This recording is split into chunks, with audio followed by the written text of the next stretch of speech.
अस्सलामुअलैकुम वरहमतुल्लाहि वबरकातुहू।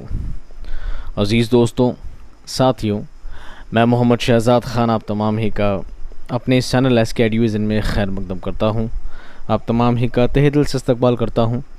उम्मीद करता हूँ आप तमाम ही खैर आफ़ियत से होंगे और खुश व खुर्रम ज़िंदगी गुजार रहे होंगे। दोस्तों, अभी तक जितनी भी क्लासेस आपकी आई हैं सभी में आपके 50-50 सवाल प्रैक्टिस के तौर पे करवाए गए हैं। इंशाल्लाह आपके बार बार इसरार पर कोशिश की है कि आज वाले इस वीडियो में हम कम से कम 100 सवाल आपको करवा सकें ताकि आपकी तैयारी बेहतर और अच्छे ढंग से हो सके, क्योंकि एग्ज़ाम का वक्त बहुत ही करीब आ चुका है। तो हमारी कोशिश है कम ज़्यादा से ज़्यादा और ऑथेंटिक कंटेंट आप तक पहुंचाते रहें। ज़्यादा बातचीत का सिलसिला बहुत ज़्यादा तवील नहीं करूँगा, लेकिन हाँ, कल वाली क्लास को लेकर दो अलग अलग मैटर जो मेरे जहन में रह गए थे। देखिए, पहली बात तो ये क्लास रिकॉर्डेड है, ये लाइव नहीं है। ये बात मैं आपको बता देता हूँ, ये क्लास रिकॉर्डेड है, लाइव नहीं है। तो आपके कमेंट के जवाब मैं देता हूँ, लेकिन इस वक्त मैं लाइव नहीं होता। तो कहने वाली बात यह है दोस्तों, हाँ, कल वाली क्लास में जो दो क्यूरीज रह गई थी, कल वाली क्लास में जो दो सवाल रह गए थे, सवाल नंबर 76 और सवाल नंबर 80। कल वाली क्लास में हमने जो दो क्वेश्चन पढ़े थे उसमें सवाल नंबर 76 और सवाल नंबर 80 में मैंने आपको ये बताया था कि कोई और कुछ ये इस्तिफ़हाम की निशानी है, यानी सवाल की निशानी है। अगर आप इसको इस तरह से पढ़ा जाए कि कोई आया था या आपने कुछ खाया था, तो ये जो तरीका होता है ये बनता है सवाल से। इसलिए मैंने आपको बताया था कोई और कुछ किसकी मिसाल है, इस्तिफ़हाम की, इस्तिफ़हाम की मिसाल है। लेकिन तरीका ये क्या है, गलत है। चूँकि ये वीडियो मैंने लेट नाइट, बहुत ही ज़्यादा लेट नाइट को बनाया था, बहुत ही ज़्यादा क्या कहते हैं, शदीद नींद की हालत में, क्योंकि आपका एग्ज़ाम इतना ज़्यादा करीब है और इतना ज़्यादा कंटेंट आपके लिए बनाना और रिकॉर्ड करना पड़ता है कि इसमें इस तरह की गलती रह गई। तो ये 76 और 80 नंबर का जो सवाल है दोस्तों, उसका जवाब ज़मीर तनकीर वाला है, इस्तिफ़हाम नहीं है। क्या है? तनकीर वाला है, इस्तिफ़हाम नहीं है। कोई और कुछ जो है तनकीर में इस्तेमाल किए जाते हैं, इस्तिफ़हाम में नहीं। आप उन दोनों सवालों को क्या कर लीजिएगा, करेक्ट कर लीजिएगा। एक प्यारे भाई ने कमेंट करके वापस याद दिलाया था कि सर यहाँ पर ये गलती है। और दूसरी बात, एक बार बार कमेंट आ रहा था 71 नंबर का जो क्वेश्चन है, उसमें ये कमेंट आ रहा था कि सर ये और वो। आपने इंग्लिश में पढ़ा होगा दोस्तों, दिस और दैट। क्या पढ़ा होगा, मैं इसको क्लैरिफाई कर देता हूँ ताकि आपकी आगे की क्लास कन्फ्यूजन ना हो। दिस का मतलब यह और दैट का मतलब होता है वह। बताइए, यह के लिए, यह लफ्ज़ किसके लिए इस्तेमाल करते हैं? जो चीज़ हमारे सामने होती है, और वह चीज़ जो हमारे सामने है लेकिन हमसे थोड़ी दूर है। ठीक है, यह घर मेरा है और वह घर तुम्हारा है।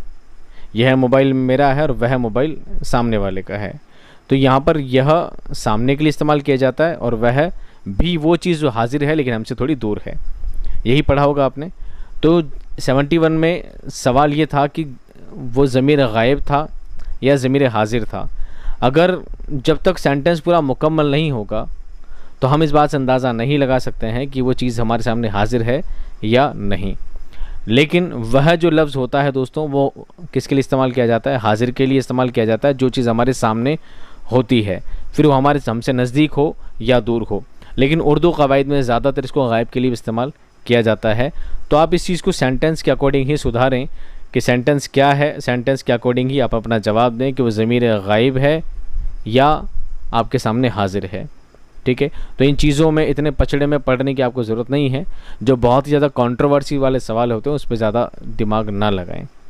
बेहतर है जो आपने क्यूरीज बोली थी उनको मैंने सुधारने की यहाँ पे कोशिश की है कि आप आगे से ये गलती आप भी ना करें, और मैं कोशिश करूँगा आप तक ऑथेंटिक कंटेंट पहुँचाने की। बहरहाल, चूँकि मैंने आपसे वादा किया है कि आज की क्लास में हम 50 नहीं बल्कि 100 सवाल करेंगे, तो आप टिक कर बैठिए, जमकर बैठिए। 100 सवाल की क्लास आपकी होने जा रही है शुरू। और बातों का सिलसिला ये ख़त्म करके सिर्फ हमेशा की तरह यही इसरार करूँगा, यही कहूँगा कि अगर चैनल पर नए हो तो चैनल को सब्सक्राइब कर लीजिएगा, वीडियो पसंद आते हो तो वीडियो को लाइक कर लीजिएगा, और छोटी मोटी जो भी गलतियाँ आपको नज़र आए तो कमेंट में आप ज़रूर बताइएगा, उन पर इस्लाह की जाएगी, आपकी भी और मेरी भी। अल्लाह ताला इस इस्लाह को कबूल अता फरमाए। चलिए, आज का हमारा पहला सवाल है दोस्तों, तुर्की टोपी और जोधपुरी जूती किसकी मिसाल है? सिफत मकदारी, सिफत आददी, सिफत निस्बती या सिफत ज़ाती? तो दोस्तों आपको पता है किसी शहर से, किसी जगह से कोई नाम मुंसलिक हो जाता है, जोधपुर से जोधपुरी हो जाता है, तुर्क से तुर्की हो जाता है, तो ऐसी चीज़ें क्या होती है दोस्तों? निस्बत में आती है। किस में आती है? निस्बत में आती है। इसलिए इसका सही जवाब क्या होगा? सी। क्या होगा? सी। सवाल नंबर 2,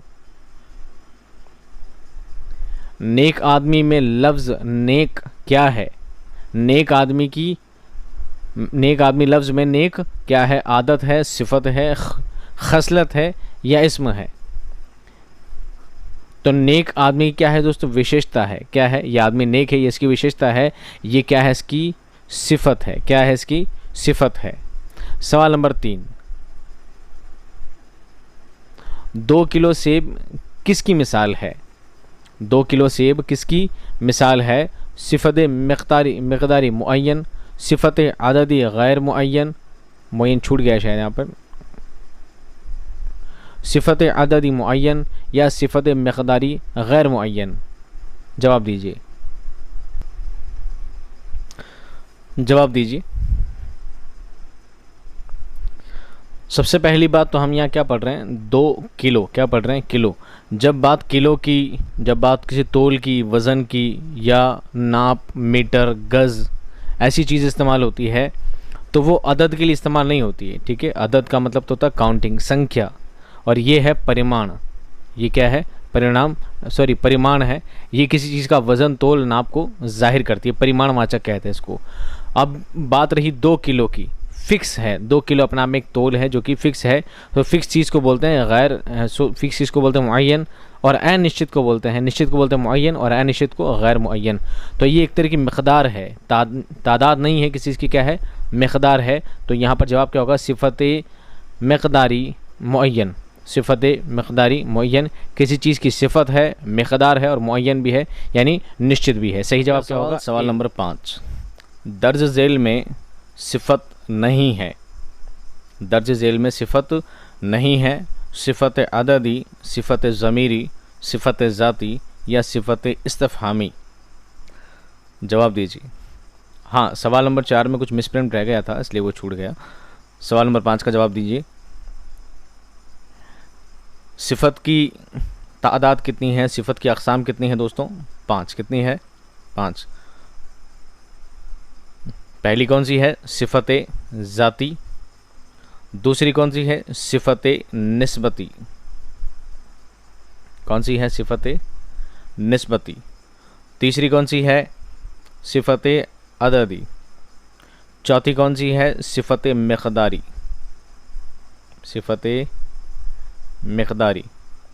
और पांचवी कौन सी है? सिफत ज़मीरी। तो बताइए बचा कौन सा? सिफत इस्तिफ़हामी। ठीक है, अगर आपसे ये भी पूछ लिया जाए सिफ़त की अक़साम कितनी है तो आप बता दीजिएगा 5। सिफ़त की 5 अक़साम होती है, सिफ़त ज़ाती, सिफ़त निस्बती, सिफ़त अददी, सिफ़त मकदारी और सिफ़त ज़मीरी। सिफ़त इस्तिफ़हाम की कोई सिफ़त नहीं होती है। अगला सवाल देखिए, सवाल नंबर 6, तुम 8वीं दर्जे में पढ़ते हो, इस जुमले में कौन सी सिफ़त है? सिफ़त अददी, सिफ़त ज़मीरी, सिफ़त मकदारी या सिफ़त निस्बती? तुम 8वीं दर्जे में पढ़ते हो। 8वीं से मुराद क्या है दोस्तों? 8। और जब बात संख्यावाचक की जाती है, जब बात संख्याओं की जाती है, जब बात तादाद की जाती है, तो वो कौन सी सिफ़त कहलाती है? जल्दी जवाब दीजिए। वो कहलाती है सिफ़त अददी। कौन सी कहलाती है? सिफ़त अददी। अदद का मतलब होता है संख्या। सही जवाब है ए। सवाल नंबर 7, कितना बदनसीब है ज़फ़र दफन के लिए 2 गज़ ज़मीन भी न मिली कुए यार में। शेर है, दर्ज शेर में कौन सी सिन्फ, कौन सी सिफ़त है? इस शेर में कौन सी सिफ़त है? सिफ़त ज़ाती, आददी, निस्बती या मकदारी? तो सबसे पहले तो आपको अंडरलाइन करना है वो वर्ड जिसके बारे में पूछा गया है। पूछा गया 2 गज़। अब बताइए 2 गज़ की जब बात की जाएगी तो 2 अपने आप में मुअय्यन लफ्ज़ है। 2 अपने आप में मुअय्यन यानी निश्चित संख्या है। निश्चित शब्द है, लेकिन गज़ पैमाना मीटर की जब बात की जाती है, किलो की जब बात की जाती है, तो उसे किस में लिया जाता है दोस्तों? उसे लिया जाता है सिफ़त मक़दारी के ज़मन में लिया जाता है। यानी कि सही जवाब क्या होगा? डी। क्या होगा? डी। ये अदद नहीं है। हालांकि 2 देखकर आप कंफ्यूज मत होना कि 2 है, संख्या है। नहीं, संख्या नहीं है। बात किसकी की जा रही है? गज़ की जा रही है। किसकी की जा रही है? गज़ की जा रही है। और गज़, मीटर, किलो ये सब चीज़ें किस में आती है? मक़दार में आती है। ठीक है, अगला सवाल देखिए, सवाल नंबर 8। दर्ज झैल मिसालों में सिफ़त अददी मुअय्यन की मिसाल नहीं है। पहली बात तो आपको क्या देखनी है? अदद देखनी है, कोई संख्या देखनी है। फिर वो संख्या भी मुअय्यन होनी चाहिए, यानी निश्चित संख्या होनी चाहिए। ठीक है, तो ऐसी कौन सी मिसाल इसमें नहीं है वो देखिए।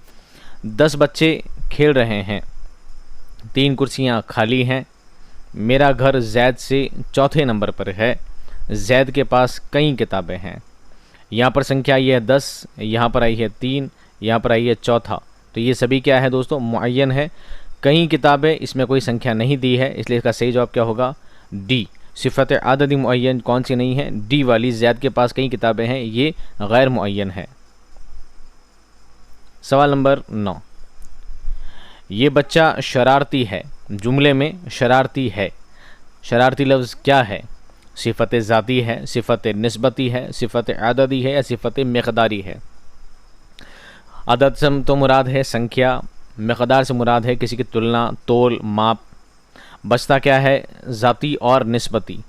निस्बती से मुराद है किसी शहर, किसी जगह, किसी वजह से निस्बती तौर पे जो होता है वो निस्बत कहलाती है। जैसे जोधपुर से जोधपुरी, राजस्थान से राजस्थानी।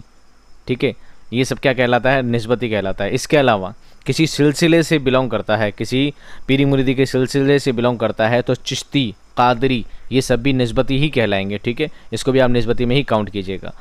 तो आखिरी क्या बचता है? सिफ़त ज़ाती, यानी उसकी इंडिविजुअल पहचान है उसकी, इसलिए सही जवाब क्या है? ए है। क्या है? ए। शरारत उसकी क्या है? ज़ाती सिन्फ है, व्यक्तिवाचक। सवाल नंबर 10। इंसान ने शब रोज़ की मेहनत से वीरान जगहों को आबाद किया। इसमें शब रोज़ मिसाल है हुरूफ़ इज़ाफ़त की, हुरूफ़ वस्ल की, हुरूफ़ तरदीद की या हुरूफ़ इल्लत की? बताइए।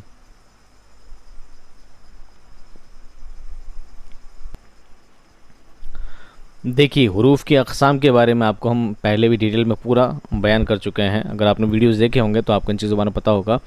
यहाँ पर बात की जा रही है हुरूफ़ की कौन सी मिसाल है। शब और रोज़ के बीच में जो हुरूफ़ है, शब यानी रात, रोज़ यानी दिन, बीच में जो लफ्ज़ क्या है? वाव। क्या है? वाव। अब ये वाव कौन सा हर्फ माना जाएगा? हुरूफ़ इज़ाफ़त, हुरूफ़ वस्ल, हुरूफ़ तरदीद या हुरूफ़ इल्लत? तो दोस्तों ये जवाब इसका सही है बी। क्या है? बी, हुरूफ़ वस्ल। हुरूफ़ वस्ल का मतलब है 2 लफ्ज़ों या 2 जुमलों को आपस में मिलाने का जो काम करते हैं, उनको जोड़ने का, कनेक्शन का जो काम करते हैं, वो लफ्ज़ क्या कहलाते हैं? हुरूफ़ वस्ल कहलाते हैं। हुरूफ़ वस्ल कहलाते हैं। हुरूफ़ इज़ाफ़त किसी का संबंध बताने के काम में आता है। ऐसे लफ्ज़ जो किसी का किसी से रिश्ता जोड़ते हैं वो हुरूफ़ इज़ाफ़त कहलाते हैं। जैसे खुदा का करम है, तो करम और खुदा के बीच में क्या लफ्ज़ आया है दोस्तों? का। क्या आया है? का। तो का उसका क्या कर रहे हैं? खुदा और करम के बीच में दोनों का संबंध बताने का काम क्या करते हैं? का की के। ये लफ्ज़ कहलाते हैं हुरूफ़ इज़ाफ़त। हुरूफ़ तरदीद, तरदीद बना है दोस्तों रद्द से। किससे बना है? रद्द से। रद्द का मतलब होता है एक चीज़ को ख़त्म करना।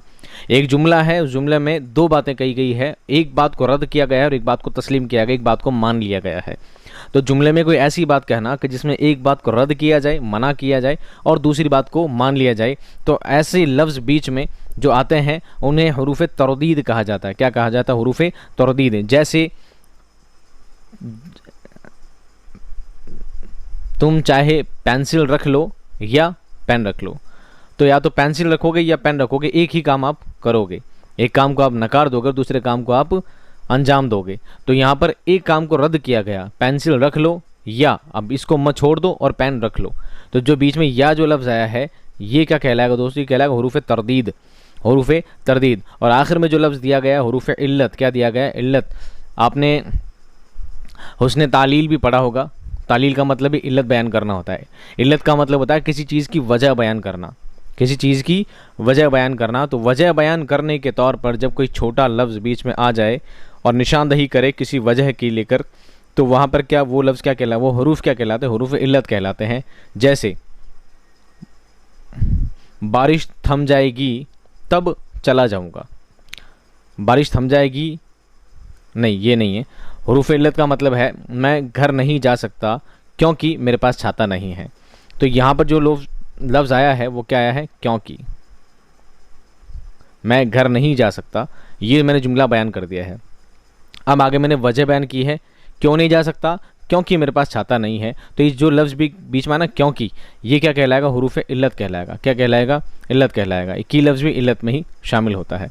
बहरहाल इसका सही जवाब क्या है दोस्तों, हरूफ वस्ल बी है। आगे और लफ्ज़ आएंगे तो उनसे और डिटेल में बयान कर देंगे। अगला सवाल देखिए, सवाल नंबर 11। नौकर को बुलाऊं या रहने दूं, इसमें कौन सा हर्फ है, हरूफ तरदीद, हरूफ इस्तदराक, हरूफ इल्लत या हरूफ वस्ल। जवाब दीजिए। नौकर को बुलाऊं या रहने दूं, बीच में लफ्ज़ क्या है दोस्तों, या। क्या है, या। तो इससे तो आपने अंदाज़ा लगा ही लिया है कि नौकर को बुलाऊं एक काम हो गया, या रहने दूं ये दूसरा काम हो गया। तो यहाँ पर एक काम को रद्द किया जा रहा है कि इंसान या तो उसको बुलाएगा या उसको रहने देगा।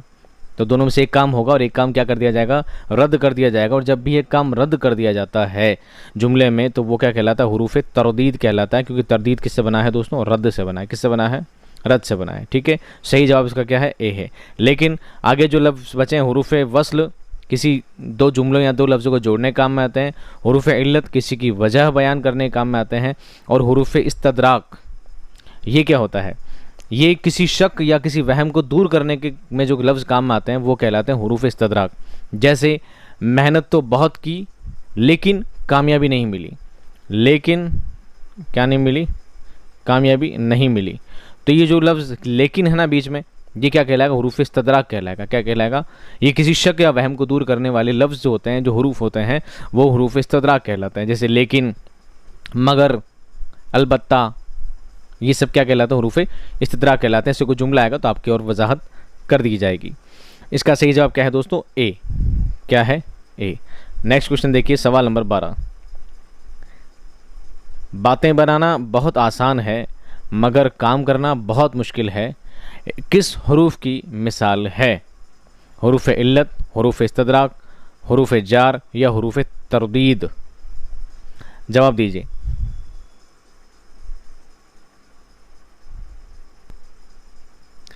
देखिए बीच में लफ्ज़ क्या आया है, मगर। क्या आया है, मगर। तो इससे पहले वाले सवाल में बता चुका हूँ, मगर जो लफ्ज़ है ये किसके लिए आता है, किसी का शक या वहम दूर करने के लिए।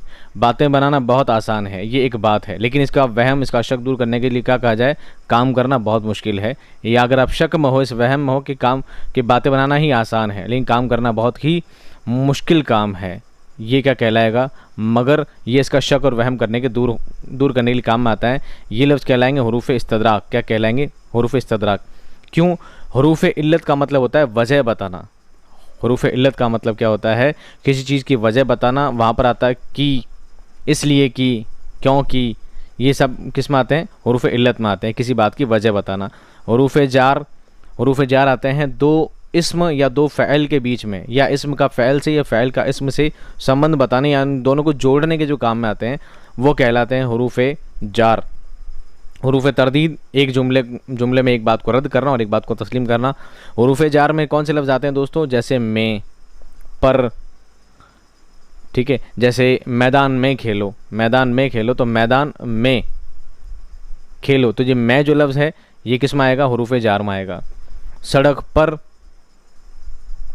गंदगी है, तो ये पर जो लफ्ज़ हो गया, ये सड़क और पर के क्या कर रहा है, एक जोड़ने का काम कर रहा है। तो ये क्या कहलाएगा, हरूफ जार कहलाएगा। क्या कहलाएगा, हरूफ जार कहलाएगा।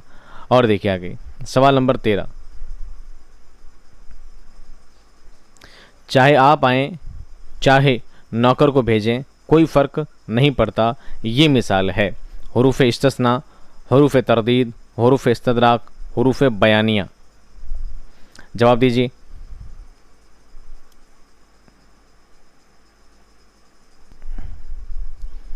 अभी तक कोई भी जवाब ढंग से नहीं आया है।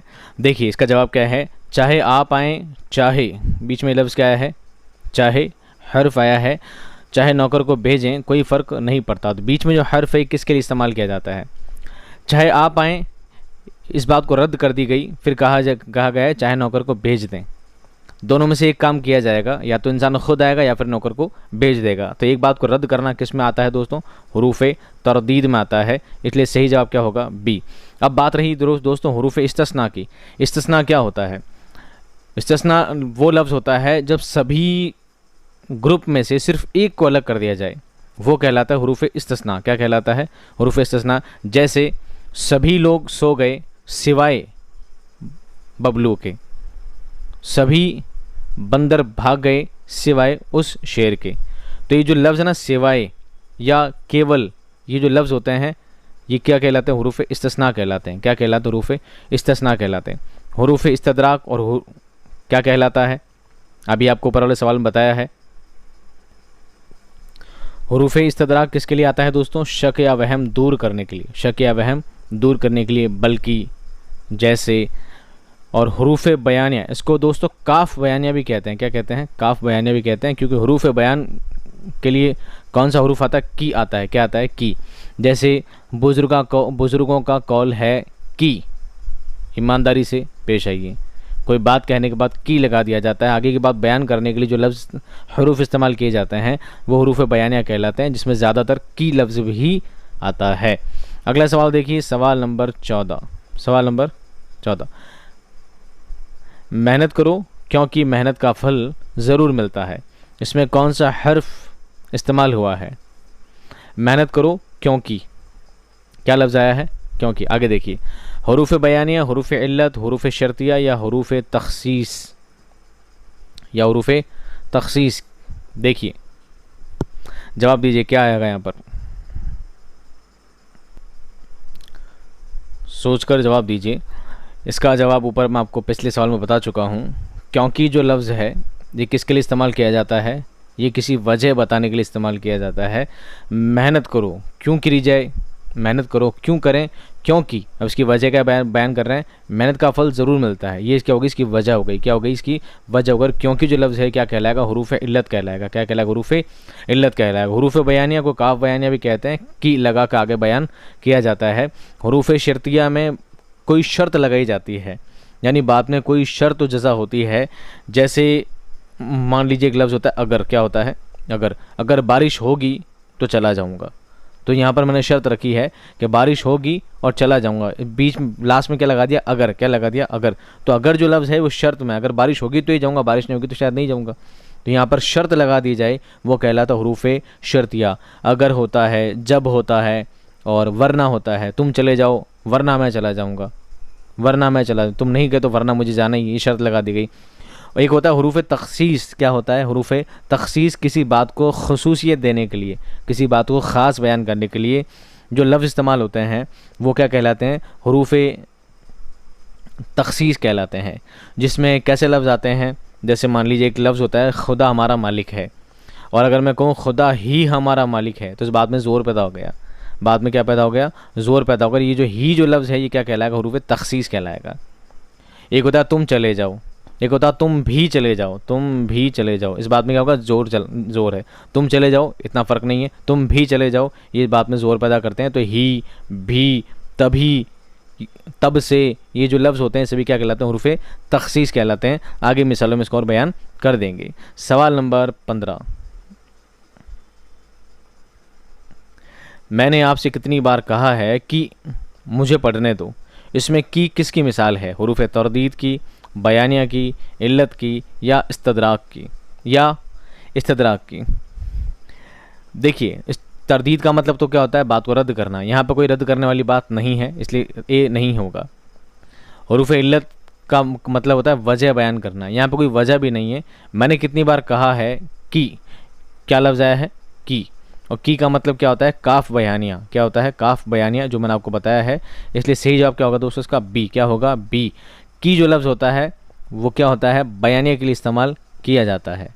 तो यहाँ पर मैंने कितनी बार कहा है, ये हो गया जुमला। अब मैं बयान कर रहा हूँ क्योंकि मुझे पढ़ने दो, ये बात क्या हो गई, बयानिया हो गई। ये बात क्या हो गई, बयानिया हो गई, इसलिए इसको हुरूफ बयानिया कहा जाता है। हुरूफ इल्लत क्योंकि, और ये जो लफ्ज़ होते हैं हुरूफ इल्लत में क्योंकि, इसलिए, ये लफ्ज़ होते हैं हुरूफ इल्लत में। और हुरूफ होता है इस्तदराक, एक होता है हुरूफ इस्तदराक जो किसी शक या किसी वहम को दूर करने काम पे आते हैं, वो कहलाते हैं हुरूफ इस्तदराक। जैसे मगर, बल्कि, लेकिन, ये लफ्ज़ होते हैं हुरूफ इस्तदराक। अगला सवाल देखिए, इसका सही जवाब है बी। सवाल नंबर 16। उस्ताद ने तलबा से कहा कि सबक याद करो, इसमें की है हुरूफ इल्लत, हुरूफ इस्तदराक, हुरूफ तरदीद या हुरूफ बयानिया। इल्लत मतलब वजह बयान करना, इस्तदराक मतलब शक और वहम को दूर करना, तरदीद मतलब एक बात को रद्द करना, दूसरी को तस्लीम करना, और आखिर में है हुरूफ बयानिया। हुरूफ बयानिया और की मतलब होता है का बयानिया। उस्ताद ने बयान किया, क्या बयान किया, सबक याद करो, बीच में लफ्ज़ क्या लगा दिया, की, क्या लगा दिया, की। अगले सवाल देखिए, सवाल नंबर 17। अगर वो यहाँ नहीं आया तो मुझे ही जाना पड़ेगा। अगर वो यहाँ नहीं आया तो मुझे ही जाना पड़ेगा। इसमें अगर किसकी मिसाल है, इसमें अगर किसकी मिसाल है, हुरूफ जज़ा, हुरूफ शर्त, हुरूफ इल्लत या हुरूफ तख़सीस।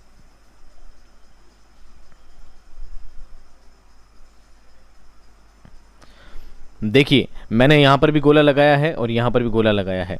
लफ्ज़ हमसे सिर्फ अगर के बारे में ही पूछा गया है।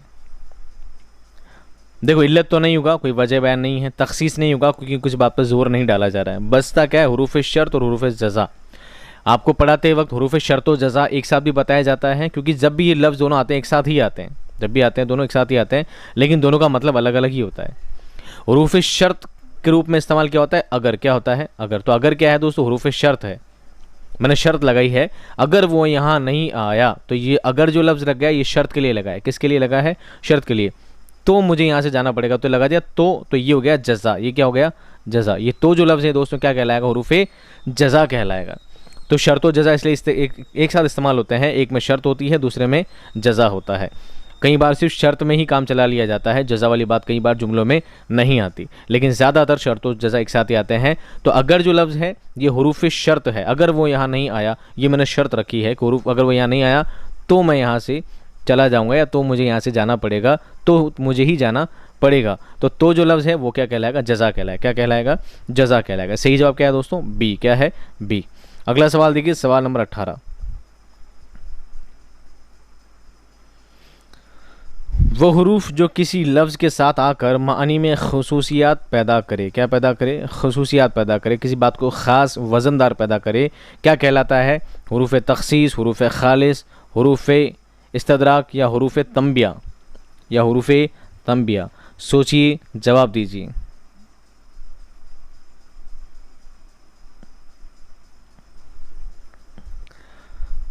बिल्कुल, अभी मैंने आपको बताया हुरूफ तख़सीस जो लफ्ज़ है दोस्तों, ही, भी, ये जो लफ्ज़ होते हैं ये क्या कहलाते हैं, हुरूफ तख़सीस कहलाते हैं। सही जवाब क्या है दोस्तों, इसका ए है।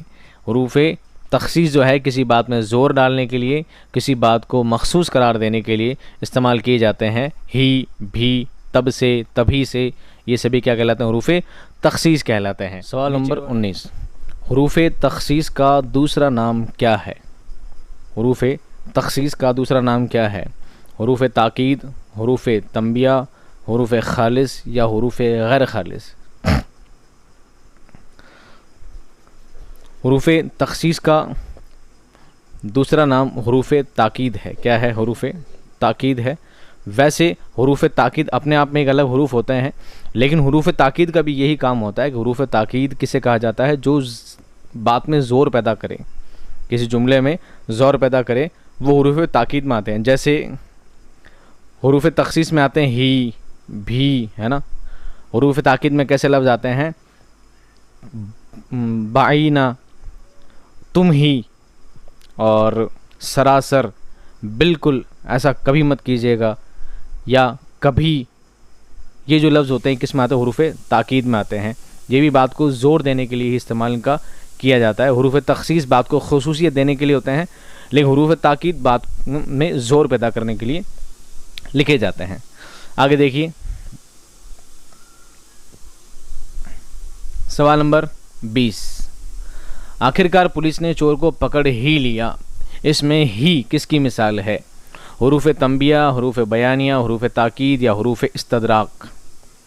हुरूफ तंबिया किसके लिए कहा जाता है? किसी को होशियार रखने के लिए, किसी को ख़बरदार करने के लिए, किसी को धमकाने के लिए। ओहो सुनो सुनो ख़बरदार, ये जो लफ्ज़ होते हैं हुरूफ तंबिया में आते हैं। हुरूफ बयानिया को काफ बयानिया भी कहते हैं। हुरूफ ताकीद में भी जस्ट बताया है मैंने आपको, हुरूफ ताकीद भी किस लिए कहा जाता है? बात को ज़ोर पैदा करने के लिए। आखिरकार पुलिस ने चोर को पकड़ लिया, ये तो ठीक था, पकड़ लिया ये तो मामला ख़त्म हो जाता। पकड़ ही लिया, पकड़ ही लिया मतलब इस बात को बहुत ज़्यादा मेहनत लगी तब जाकर पकड़ा गया है। तो बात में ज़ोर पैदा करने वाले जो लफ्ज़ होते हैं, हुरूफ होते हैं, वो हुरूफ ताकीद कहलाते हैं। हुरूफ इस्तदराक किसके लिए इस्तेमाल करते हैं बताइए? हुरूफ इस्तदराक किसी शक या किसी वहम को दूर करने के लिए इस्तेमाल किए जाते हैं, लेकिन, पर, बल्कि, है ना, ऐसे लफ्ज़ होते हैं। अगला सवाल देखिए, सवाल नंबर 21।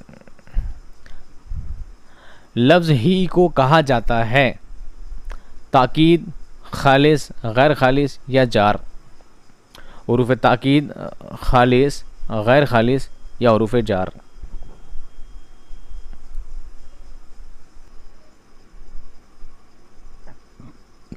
लफ्ज़ ही को क्या कहा जाता है?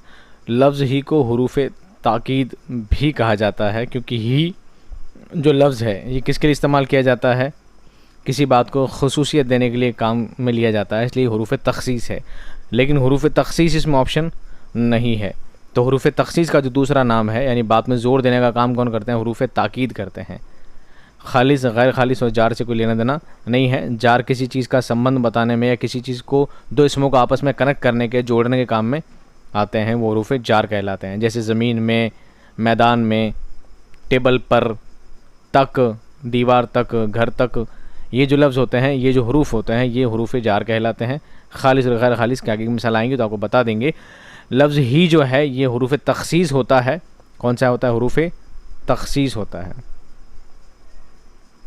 हुरूफ तख़सीस होता है। लेकिन इसको हुरूफ ताकीद इसका दूसरा नाम लिया जाता है, क्योंकि ये भी बात को ज़ोर पैदा करने के लिए काम में लिए जाते हैं। अगला सवाल देखिए, सवाल नंबर 22। इल्ला मिसाल है हुरूफ वस्ल की, हुरूफ तरदीद की, हुरूफ इस्तदराक की या हुरूफ इस्तस्ना की? सोचिए, फटाफट जवाब दीजिए। हुरूफ वस्ल क्या काम आते हैं? दो लफ्ज़ों, जुमलों को आपस में जोड़ने काम आते हैं, जैसे वाव और। हुरूफ तरदीद एक बात को रद्द करते हैं, दूसरी बात को मान लेते हैं, जैसे या। हुरूफ इस्तदराक किसी चीज़ की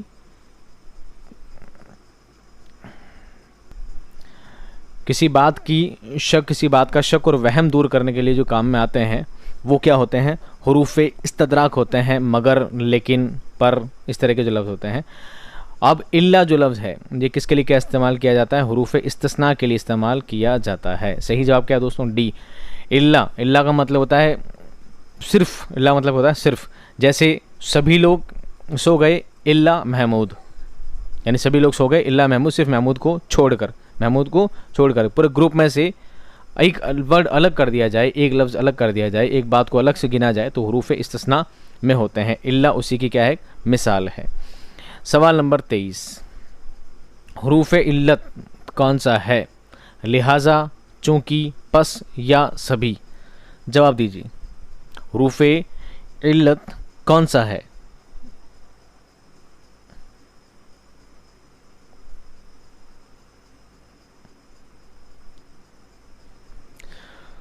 सही जवाब है दोस्तों डी, सभी। हुरूफ इल्लत, इल्लत का मतलब होता है वजह बयान करना। तो आप कैसे वजह बयान करेंगे? मैं बहुत धीरे बोलता हूँ, लिहाजा आप थोड़ा ज़ोर से बोलें।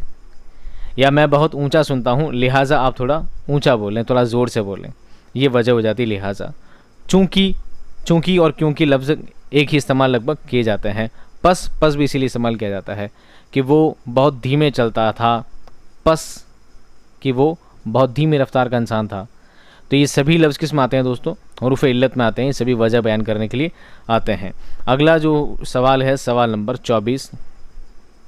वो हुरूफ जो बेसाख्ता इंसान की ज़बान से अदा हो जाते हैं, बेसाख्ता हरूफ वस्ल, हरूफ शर्त व जज़ा, हरूफ फ़िजाइया या हरूफ तख़सीस। बेसाख्ता कहते हैं अचानक यकायक एकदम से मुंह से निकल जाते हैं। हरूफ वस्ल नहीं निकलते, ये तो जोड़ने के काम में आते हैं। हरूफ शर्त व जज़ा अगर मगर तो ये तो हरूफ शर्त में आते हैं, ये भी जा बजा नहीं निकलते हैं। हरूफ तख़सीस बात को ख़ास बनाने के लिए आते हैं। एक लफ्ज़ होता है हरूफ फ़िजाइया, हरूफ फ़िजाइया, इसका सही जवाब क्या है? हरूफ फ़िजाइया। हरूफ फ़िजाइया वो हरूफ रहते हैं जो बेसाख्ता जो इंसान के मुंह से निकल जाते हैं। हरूफ फ़िजाइया की भी कितनी अक़साम होती है? 5 होती है। हरूफ तहसीन होती है, हरूफ निदा होती है, हरूफ मुनादा होती है, और हरूफ तअस्सुफ़ होती है, हरूफ नफ़रीन होती है, और भी होती है उसका आगे। ये सभी क्या होते हैं? हरूफ फ़िजाइया की मिसालें होती हैं। ऐसे लफ्ज़ जो अचानक मुंह से निकल जाएँ, जैसे अल्लाह अल्लाह, माशा अल्लाह, बहुत खूब, या हैफ़, उफ़, अफ़सोस, तौबा तौबा, थू थू, ये जो लफ्ज़ होते हैं सारे, ये सब किस में आते हैं? हरूफ फ़िजाइया में आते हैं, और ये बेसाख्ता इंसान की ज़बान से निकल जाते हैं। सवाल नंबर 25। बुलबुल हिंद मर गया हई हाथ, इस मिसरे में कौन सा हर्फ इस्तेमाल हुआ है? हरूफ नफ़रीन, हरूफ इंबिसात, हरूफ तअस्सुफ़ या हरूफ तहसीन? जल्दी बताइए।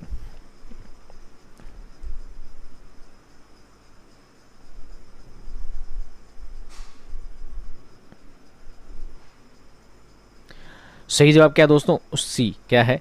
सी, हरूफ तअस्सुफ़ इसका सही जवाब है। हरूफ नफ़रीन वो हरूफ जो किसी से नफ़रत के तौर पे काम में लिए जाएँ, वो हरूफ नफ़रीन होते हैं, जैसे अफ़सोस या तौबा तौबा, थू थू, ला हौल वला कुव्वत, छी छी, ये जो लफ्ज़ होते हैं सब किस में आते हैं? हरूफ नफ़रीन में आते हैं। एक होता है हरूफ इंबिसात, हरूफ इंबिसात ये खुशी के तौर पर इस्तेमाल किए जाते हैं। हरूफ इंबिसात जो होते हैं ये खुशी के तौर पे इस्तेमाल किए जाते हैं। माशाअल्लाह, बहुत खूब, बहुत खूब, बहुत अच्छा, ये जो होते हैं खुशी के तौर पे इस्तेमाल किया जाता है। हरूफ तअस्सुफ़ ये अफसोस के लिए इस्तेमाल किए जाते हैं। बुलबुल हिंद मर गया, तो ये क्या हो रहा है? एक तअस्सुफ़ हो रहा है। क्या हो रहा है? हई हाथ जो लफ्ज़ है ना, हई हाथ, ये किसी दुख में या किसी अफसोस में इसका इस्तेमाल किया जाता है, तो वो हरूफ कौन से कहलाते हैं? तअस्सुफ़ कहलाते हैं। जैसे हाय, आहा, ओहो, ऐसे जो लफ्ज़ होते हैं इस्तेमाल किए जाते हैं, क्या कहलाते हैं? हरूफ तअस्सुफ़ कहलाते हैं। एक होता है हरूफ तहसीन, एक होता है हरूफ तहसीन, ये किसी की तारीफ़ के लिए इस्तेमाल किए जाते हैं। जब भी किसी की तारीफ़ की जाती है, माशाअल्लाह, बहुत खूब, शाबाश, ये जो लफ्ज़ होते हैं हरूफ तहसीन इस्तेमाल किए जाते हैं। तो यहाँ पर हई हाथ क्या है? दुख प्रकट कर रहा है, यानी दुख जाहिर कर रहा है, तो इसलिए यहाँ पे क्या का हरूफ तअस्सुफ़ एक अफसोस के लिए इस्तेमाल किया जाता है। सवाल नंबर 26। सुबहान अल्लाह, कितना प्यारा मौसम है, ये मिसाल है हरूफ तख़सीस की, तहसीन की, नफ़रीन की या इंबसात की? जवाब दीजिए, अभी बताया पिछले ही सवाल में।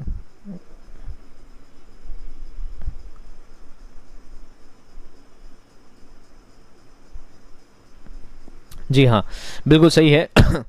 ये है हरूफ इंबिसात। ये क्या है? हरूफ इंबिसात, यानी खुशी के वक्त जब बोला जाए सुबहान अल्लाह, माशाअल्लाह, बहुत खूब, जब इस बातें खुशी के तौर पर जब कोई बात की जाए तो वो क्या कहलाता है? हरूफ इंबिसात कहलाता है। तो सुबहान अल्लाह, कितना प्यारा मौसम है, खुशी के तौर पे ज़ाहिर किया जा रहा है। तो सुबहान अल्लाह जो लफ्ज़ होगा, हरूफ होगा, ये क्या कहलाएगा? हरूफ इंबिसात कहलाएगा। सवाल नंबर 27। झूठ बोलने वाले पर खुदा की लानत हो, ये क्या हरूफ मज़म्मत है, तअस्सुफ़ है, तहसीन है या तअज्जुब है? हरूफ तअज्जुब भी होता है, ठीक है। हरूफ मज़म्मत है, ये क्या है दोस्तों? हरूफ मज़म्मत है। यह मज़म्मत किसी की बुरा भला कहने के काम में जो लफ्ज़ आते हैं, थू थू, किसी को बुरा भला कहना, कैसा गंदा इंसान है, तो ये जो लफ्ज़ होते हैं हरूफ मज़म्मत के तौर पर इस्तेमाल किए जाते हैं। तासुफ़ किसी के दुख में के लिए इस्तेमाल किए जाते हैं।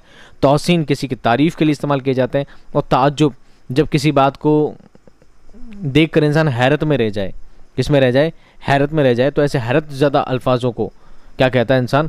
हरूफ ताज्जुब के वाले लफ्ज़ इस्तेमाल उसमें किए जाते हैं।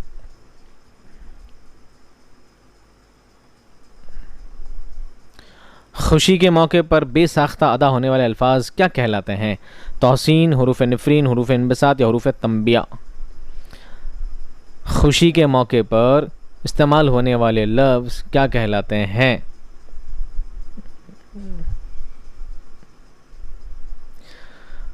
जी बिल्कुल सही जवाब सी, हरूफ इम्बसात, इम्बसात का मतलब ही खुशी होता है। इम्बसात क्या है आप ये भी याद रखें साथ में कि इम्बसात जो लफ्ज़ है ये खुशी का मुतरादिफ है, खुशी का पर्यायवाची है। खुशी है, मसरत है, मसरूर है, सुरूर है, इम्बसात है, ये सभी क्या है खुशी के मुतरादिफ हैं। तो हरूफ इम्बसात क्या है, खुशी के मौके पर बोले जाने वाले हरूफ हैं। सवाल नंबर 29, हरूफ की दुरुस्त तारीफ़ क्या कहलाती है? हरूफ की दुरुस्त तारीफ़ भी है, परिभाषा भी है। क्या है? वो अल्फाज जो तनहा कोई मानी ना दें लेकिन अल्फाज और जुमलों को मिलाने का काम करें, ये हो सकती है। ऐसे अल्फाज जो बेमानी हों, ये हो सकती है। मुफरद अल्फाज को जोड़ने के इस्तेमाल होते हैं, ये भी हो सकती है। हरूफ की दुरुस्त तारीफ़ क्या है? मैं कहता हूँ सभी दुरुस्त है, मैं कहता हूँ सभी दुरुस्त है। क्यों? वो अल्फाज जो तनहा कोई मानी ना दें लेकिन अल्फाज को जुमलों से मिलाने का काम करते हैं। अगर ही एक लफ्ज़ लिख दिया जाए और मैं कहूँ ही का कोई मतलब है, ही का अपने आप में कोई मतलब नहीं है। भी लिख दिया जाए, बताओ भी का कोई मतलब है? नहीं है। अगर लफ्ज़ लिया जाए तो का कोई मतलब है? कोई मतलब नहीं है। तो इसका अपने आप में कोई मतलब नहीं होता, तनहा मतलब नहीं होता, लेकिन किसी को जोड़ने पर इसका मतलब निकल जाता है और इस बात में कोई ना कोई हरकत पैदा हो जाती है। ऐसे अल्फाज जो बेमानी हो, यानी ही का कोई माना भी नहीं है, भी का कोई माना भी नहीं है, बेमानी लफ्ज़ हैं। मुफरद अल्फाज को जोड़ने के इस्तेमाल होते हैं, मुफरद अल्फाज को जोड़ने का काम भी करते हैं। बिल्कुल मुफरद अल्फाज को ये जोड़ने का काम भी करते हैं। सभी दुरुस्त हैं, बिल्कुल ये सभी परिभाषाएं सभी दुरुस्त हैं। सवाल नंबर 30, अकेला अल्फाज जो तनहा बोलने पर या लिखने पर कोई मानी ना दे क्या कहलाता है? इस्म, फ़इल, हर्फ या सिफत। एक अकेला अल्फाज जो लिखा जाए और उसका अपना कोई मानी भी ना हो, कोई मतलब भी ना हो, क्या कहलाएगा? इस्म का मानी होता है, फ़इल मानी होता है, सिफत का भी कोई ना कोई मानी होता है, लेकिन हर्फ जो होता है, हर्फ का ही भी तो कोई मानी नहीं होता। इसलिए सही जवाब क्या होगा दोस्तों? सी। क्या होगा? सी। सवाल नंबर 31,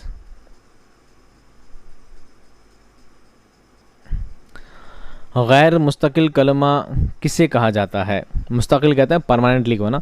इस्म अपना में परमानेंट है, फ़ाइल अपना में परमानेंट है, ज़मीर भी अपना में परमानेंट है। एक हर्फ होता है जो परमानेंट नहीं होता, क्योंकि हर्फ को जगह जगह चेंज किया जा सकता है।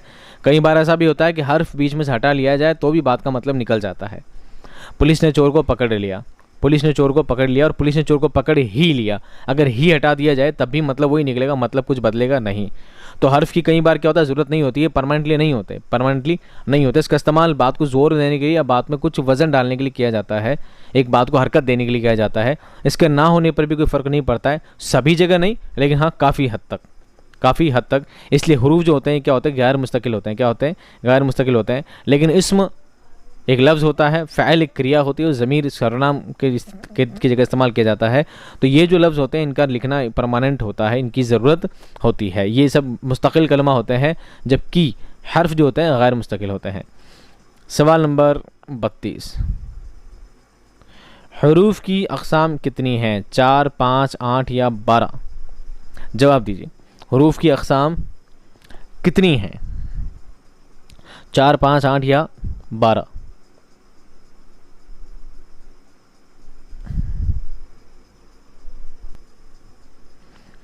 ये बहुत ही ज़्यादा कंट्रोवर्सी वाला सवाल है, बहुत ही ज़्यादा। क्यों? क्योंकि मैंने आपको मोटे तौर पर पढ़ाया है हरूफ की अक़साम कितनी है दोस्तों? सिर्फ 4 है। कितनी है? मोटे तौर पर अक़साम कितनी है? 4 है। हरूफ रब्त है, अत्फ़ है, तख़सीस है और हरूफ फ़िजाइया है। फिर हरूफ रब्त में 2 और हो जाती है, हरूफ तख़सीस में कुछ नहीं होती है, हरूफ अत्फ़ में और निकल जाती हैं। तो इसे आगे आगे वो डिवाइड होती जाती हैं। मोटे तौर पर मैंने आपको पढ़ाया 4, लेकिन आप काफ़ी गाइड में देखोगे तो किसी गाइड में आपको 7 भी मिलेगा, किसी गाइड में आपको क्या मिलेगा? 7 भी मिलेगा। जैसे हरूफ वस्ल, हरूफ तरदीद, हरूफ इस्तदराक, हरूफ इस्तिस्ना, हरूफ शर्त, हरूफ इल्लत और हरूफ बयानिया, आपको कहीं 7 भी मिलेंगे। किसी गाइड में आपको 8 भी मिल जाएंगे और कहीं आपको 5 भी मिल जाएंगे। अब आप ये सोचेंगे सर ऑथेंटिक क्या है? तो ऑथेंटिक मैं इसके बारे में कोई जवाब नहीं दूंगा। मैं सिर्फ ये जानता हूँ कि हरूफ के मोटे तौर पर कितनी मिसालें हैं दोस्तों? 4 है। कितनी है? 4 है, जो मैं आपको पढ़ा चुका हूँ। चलिए मैं आपको एक बार इसका स्क्रीनशॉट दिखा देता हूँ जो मैंने आपको पढ़ाया है। देखिए मैंने आपको ये पढ़ाया था हरूफ रब्त, हरूफ अत्फ़, हरूफ तख़सीस, हरूफ फ़िजाइया। फिर मैंने ये बताया था हरूफ रब्त में आगे जाकर और डिवाइड हो जाते हैं, हरूफ अत्फ में और ज़्यादा डिवाइड हो जाते हैं, और हरूफ फिजाई में जाकर और हो जाते हैं।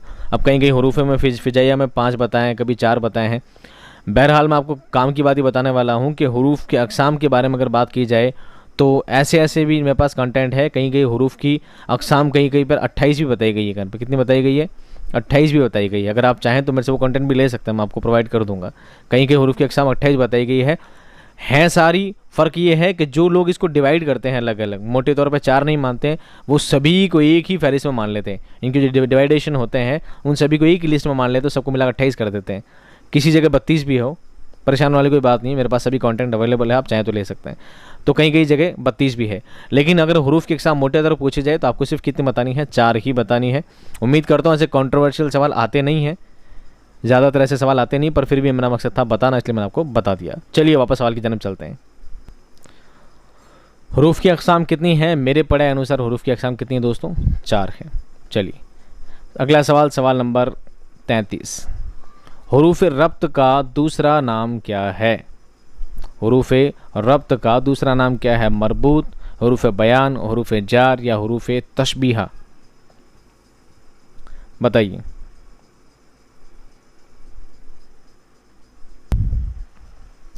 हरूफ रब्त के बारे में जब मैंने पढ़ाया था तो कई बार मैंने ये बताया था कि कई जगह क्या होता है, हरूफ रब्त जब पढ़ाया जाता है कहीं से किसी गाइड में आप पढ़ोगे तो हरूफ रब्त ऑब्लिक हरूफ जार लिख दिया जाता है। क्या लिख जाता है? हरूफ जार। दोनों को एक ही मानते हैं, कई सारे उलमान दोनों को एक ही मानते हैं, और ये भी सही है। और मैंने जब आपको पढ़ाया था तो मैंने बताया था हरूफ रब्त की 2 अक़साम है। हरूफ रब्त की कितनी अक़साम है?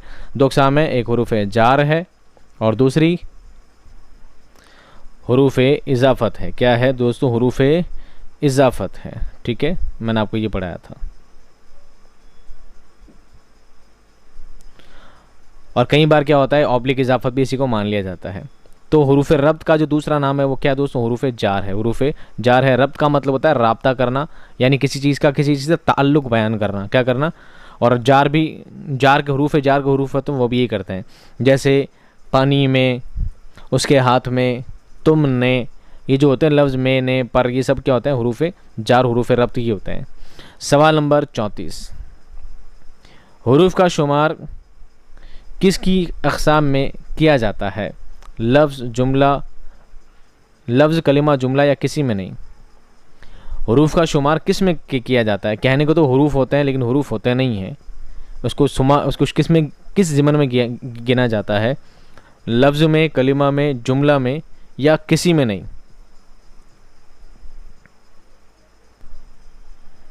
तो दोस्तों हरूफ का शुमार किस में किया जाता है? कलिमा में किया जाता है। किस में किया जाता है? कलिमा में किया जाता है। मैंने पढ़ाया था कलिमा होता है, कलिमा के 2 अक़साम होती है, एक मुस्तकिल कलिमा, एक गैर मुस्तकिल कलिमा।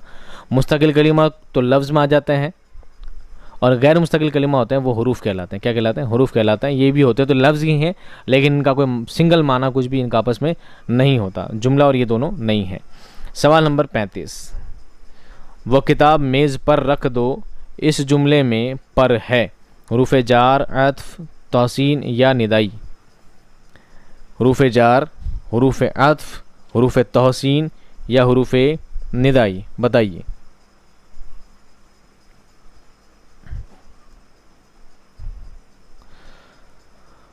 हरूफ जार किस काम में आता है? ताल्लुक़ बयान करने के लिए, तो मेज़ पर। हरूफ अत्फ किस काम में आता है?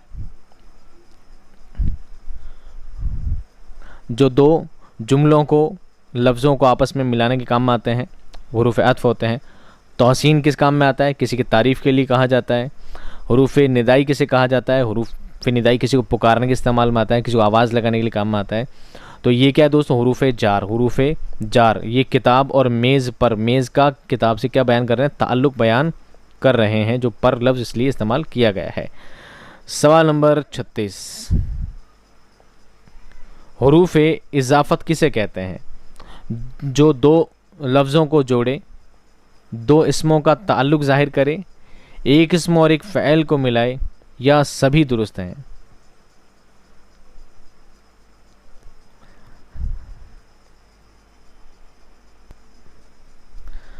अगर बात की जाती है 2 लफ्ज़ों को जोड़े, तो हाँ ये जोड़ता तो है, बात की जाए एक इसम और एक फ़ेल को मिलाने की बात, तो चलो मिलाता भी है, लेकिन असल में इजाफत का मतलब किससे है? इजाफत का मकसद दोस्तों ताल्लुक़ से। किससे है? ताल्लुक़ से। जैसे खुदा का घर, तो ये का बीच में जो लफ्ज़ है दोस्तों ये क्या कहलाता है? इजाफत कहलाता है। क्या कहलाता है? इजाफत कहलाता है, मुज़ाफ़ इलैह कहलाता है। ये सब जो आपको डिटेल में समझा चुके हैं। तो बी इसका जो है वो दोस्तों करेक्ट आंसर होगा। ये दो इसमों का ताल्लुक़ ज़ाहिर करता है। इजाफत जो होता है दो इसमों का, दो लफ्ज़ों का क्या करता है? आपस में ताल्लुक़ ज़ाहिर करता है। अगला सवाल देखिए, सवाल नंबर 37। मैं स्कूल तक पैदल गया, इस जुमले में तक क्या है? इस जुमले में तक क्या है? हुरूफ अत्फ़ है, हुरूफ जार है, हुरूफ इस्तिफ़हाम है, या हुरूफ इल्लत है? इस्तिफ़हाम तो आपको पता है सवालिया के लिए होते हैं। इल्लत का मतलब होता है वजह बयान करना। क्या होता है? वजह बयान करना। अब बचता क्या है? हुरूफ अत्फ़ और हुरूफ जार। तो बताइए ये अत्फ़ की मिसाल है या हुरूफ जार की मिसाल है?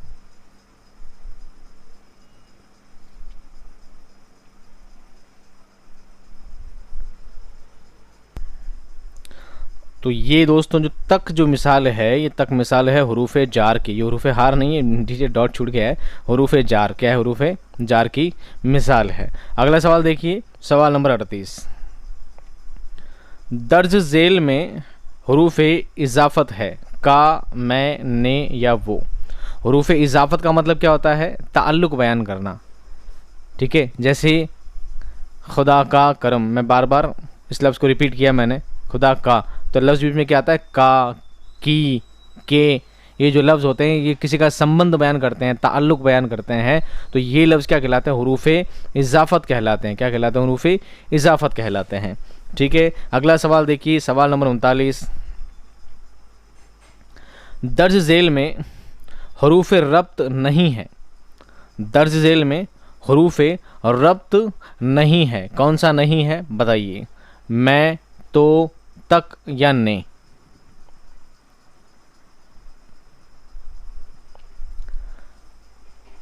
सही जवाब क्या है दोस्तों? बी है। क्या है? बी। तो जो लफ्ज़ है वो हुरूफ रब्त नहीं है। हुरूफ रब्त और हुरूफ जार एक ही है। ठीक है, कंफ्यूज मत होना बार बार। में ये भी ताल्लुक़ बयान करता है, यानी मैदान में खेलो, तो ये क्या होगा? हुरूफ जार, हुरूफ रब्त होगा। तक, मैं घर तक पैदल चला, यानी घर तक, घर से संबंध बयान कर रहा है। मैदान में खेलो यानी मैदान में संबंध बयान कर रहा है। मैंने काम किया यानी मैंने काम किया है, तो ने संबंध बयान कर रहा है मुझसे। तो जो होता है ये हुरूफ रब्त नहीं है बल्कि हुरूफ जज़ा है। क्या है? हुरूफ जज़ा। एक होता है शर्त, एक होता है जज़ा। अगर मैं खाना खाऊंगा, ये मैंने शर्त रखी, अगर तो मेरा पेट भर जाएगा, तो ये क्या है? उसकी जज़ा है। ये क्या? उसकी जज़ा है। तो जो लफ्ज़ है वो क्या होगा? हुरूफ जज़ा होगा, वो इसकी मिसाल नहीं है। सही जवाब क्या होगा? बी। अगला सवाल देखिए, सवाल नंबर 40। ने हर्फ का इस्तेमाल होता है सिफत के साथ, फ़ाइल के साथ, मफ़ूल के साथ और फ़ैल के साथ। इस सवाल को अगर आप पूरा हिंदी में समझेंगे ना तो बहुत इजीली आपको समझ में आ जाएगा। आपने पढ़ा होगा हिंदी में कारक। क्या पढ़ा होगा? कारक। कर्ता ने, कर्म को, करण से, संप्रदान के लिए पढ़ा होगा ना, बिल्कुल एज इट इज़। ये वही लफ्ज़ है। तो यहाँ पर जो ने लफ्ज़ है अगर हिंदी में आप पढ़ना चाहें तो क्या करेंगे? कर्ता ने, कर्म को, तो कर्ता ने। कर्ता मतलब क्या होता है? फ़ाइल। कर्ता है ना काम करने वाला। काम करने वाले क्या कहते हैं? फ़ाइल। क्या कहते हैं? फ़ाइल कहते हैं। तो फ़ाइल के साथ किसका इस्तेमाल होता है? ने का होता है। किसका इस्तेमाल होता है दोस्तों? ने का होता है। जैसे साहिल ने बादाम खाया।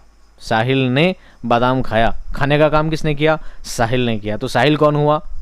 फ़ाइल हुआ। साहिल कौन हुआ? फ़ाइल हुआ, काम करने वाला हुआ। काम क्या किया? खाने का किया। किसको खाया? बादाम को खाया। तो काम क्या हुआ? बादाम खाना, वो कहलाएगा फ़ैल। किसे खाया? बादाम को खाया, वो कहलाएगा मफ़ूल। सिफत का इसमें कुछ लेना देना नहीं है। तो इस्तेमाल किसके साथ होता है दोस्तों? फ़ाइल के साथ होता है। किसके साथ होता है? ने का इस्तेमाल फ़ाइल के साथ, जिसको हिंदी में कारक कहते हैं, कर्ता ने इस्तेमाल किया जाता है। सही जवाब क्या है दोस्तों? बी है। अगला सवाल देखिए, सवाल नंबर 41। हुरूफ अत्फ़ की कितनी अक़साम है? हुरूफ अत्फ़ की कितनी अक़साम है? हुरूफ अत्फ़ की कितनी अक़साम है? 7 है, 10 है, 12 है या 6 है? जल्दी बताइए। हुरूफ अत्फ़ की कितनी अक़साम है? कितनी किस्में हैं? कितने प्रकार हैं? हुरूफ अत्फ़ की 7 अक़साम है दोस्तों। कितनी अक़साम है? 7 अक़साम है। कितनी अक़साम है? 7 अक़साम है। आपने पढ़ा होगा, मैंने आपको जो वीडियो बनाया था उसमें ढंग से पढ़ाया था कि हुरूफ़ अत्फ़ की 7 अक़साम होती है। हुरूफ़ वस्ल, हुरूफ़ तरदीद, हुरूफ़ इस्तदराक, हुरूफ़ इस्तिस्ना, हुरूफ़ शर्त व जज़ा और हुरूफ़ इल्लत और हुरूफ़ बयानिया। क्या पढ़ाया था? हुरूफ़ बयानिया। ये टोटल 7 किस्में हुआ करती है। अगला सवाल देखिए, सवाल नंबर 42। मुफलिसो गदा है, सो है वो भी आदमी, इस मिसरे में वाव कौन सा हुरूफ है? हुरूफ़ तासुफ़, हुरूफ़ रब्त, हुरूफ़ बयानिया या हुरूफ़ वस्ल?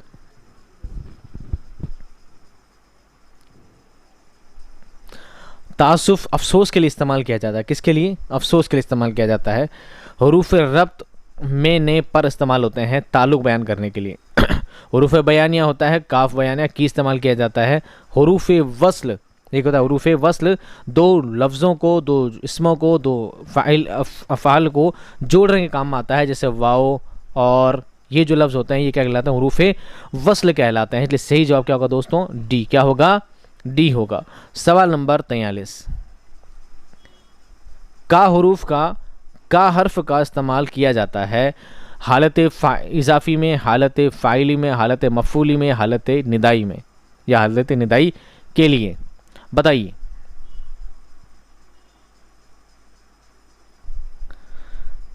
देखिए, इसका जवाब समझने के लिए एक जुमला देखिए छोटा सा। मान लीजिए लिखा है अकबर का घोड़ा। अकबर का घोड़ा, यहाँ पर बीच में का आ गया, ये आ गया अकबर और ये है घोड़ा। तो अकबर जो है वो क्या कहलाएगा? मुज़ाफ़ इलैह। क्या कहलाएगा? मुज़ाफ़ इलैह। घोड़ा जो है वो क्या कहलाएगा? मुज़ाफ़। क्या कहलाएगा? मुज़ाफ़। और का जो लफ्ज़ बीच में है ये कहलाता है इज़ाफ़त। क्या कहलाता है? इज़ाफ़त। यही पढ़ाया है ना। अकबर कहलाएगा मुज़ाफ़ इलैह, घोड़ा कहलाएगा मुज़ाफ़ और का होगा इज़ाफ़त। तो जाहिर सी बात है का जो लफ्ज़ है ये किसके लिए इस्तेमाल किया जाता है? इज़ाफ़त के लिए। तो ये कौन सी हालत होती है? इज़ाफ़ी। हालत इज़ाफ़ी के लिए कौन सा लफ्ज़ इस्तेमाल किया जाता है? का लफ्ज़ इस्तेमाल किया जाता है। ये हालत इज़ाफ़त के लिए, हालत इज़ाफ़त के लिए है। समझ में आ गई? करेक्ट आंसर क्या हुआ दोस्तों? ए इसका करेक्ट आंसर होगा। ठीक है, अगला सवाल देखिए, सवाल नंबर 44। वो हुरूफ जो दो इसमों या जुमलों को आपस में मिलाने के लिए इस्तेमाल होता है कहलाते हैं हुरूफ़ रब्त, हुरूफ़ वस्ल, हुरूफ़ अत्फ़ या हुरूफ़ इज़ाफ़त या हुरूफ़ इज़ाफ़त? बताइए क्या कहलाएगा?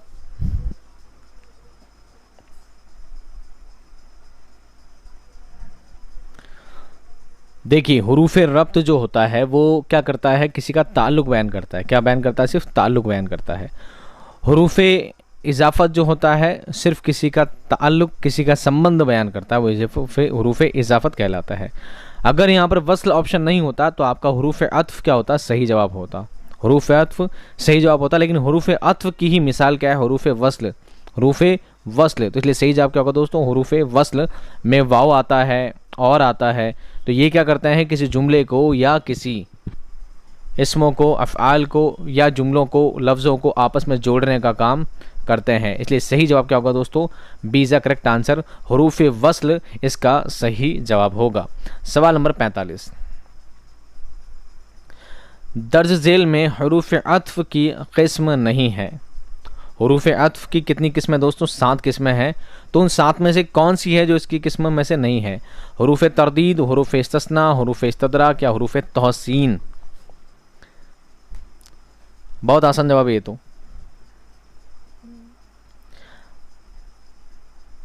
ठीक है, इसका सही जवाब है दोस्तों हुरूफ़ तहसीन, डी इसका सही जवाब है। हुरूफ़ तहसीन किसकी मिसाल है? हुरूफ़ फिजाइया की मिसाल है। किसकी है? हुरूफ़ फिजाइया की मिसाल है। हुरूफ़ फिजाइया में हुरूफ़ तहसीन, हुरूफ़ निदाई, हुरूफ़ मुनादा, हुरूफ़ तासुफ़, हुरूफ़ नफ़रीन, ये सब हुरूफ़ फिजाइया में आते हैं जो कि इसकी मिसाल नहीं है। अगला सवाल देखिए, सवाल नंबर 46। अगर वो तेज़ रफ्तार चलता तो वक्त पर पहुंच जाता, इस जुमले में अगर किसकी मिसाल है? अगर के बाद क्या आया है? तो आया है। एक साथ दो लफ्ज़ आते हैं तो मैंने क्या बताया था? शर्तो जज़ा। क्या आता है? शर्तो जज़ा। शर्त रखते हैं अगर से और जज़ा बयान करते हैं तो से। हुरूफ़ इस्तदराक, हुरूफ़ तरदीद, हुरूफ़ इस्तिस्ना या हुरूफ़ शर्तो जज़ा। तो सही जवाब क्या है दोस्तों इसका? हरूफ शर्तो जज़ा। अगर जो लफ्ज़ है किसके लिए इस्तेमाल किया जाता है? शर्त के लिए, और तो इसकी जज़ा होती है।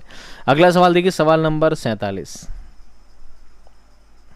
हामिद स्कूल से घर आया और मैदान में खेलने चला गया।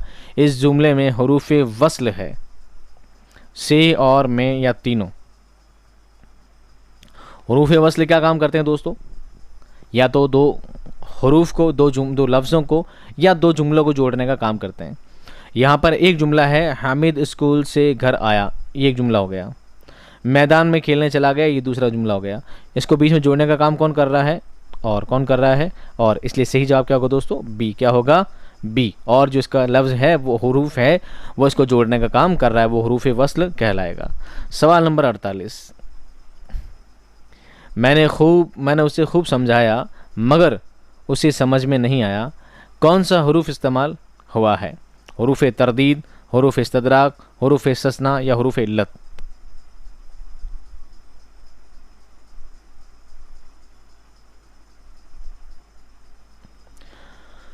ठीक है, हरूफ तरदीद जो है एक बात को रद्द करने के लिए इस्तेमाल किया जाता है,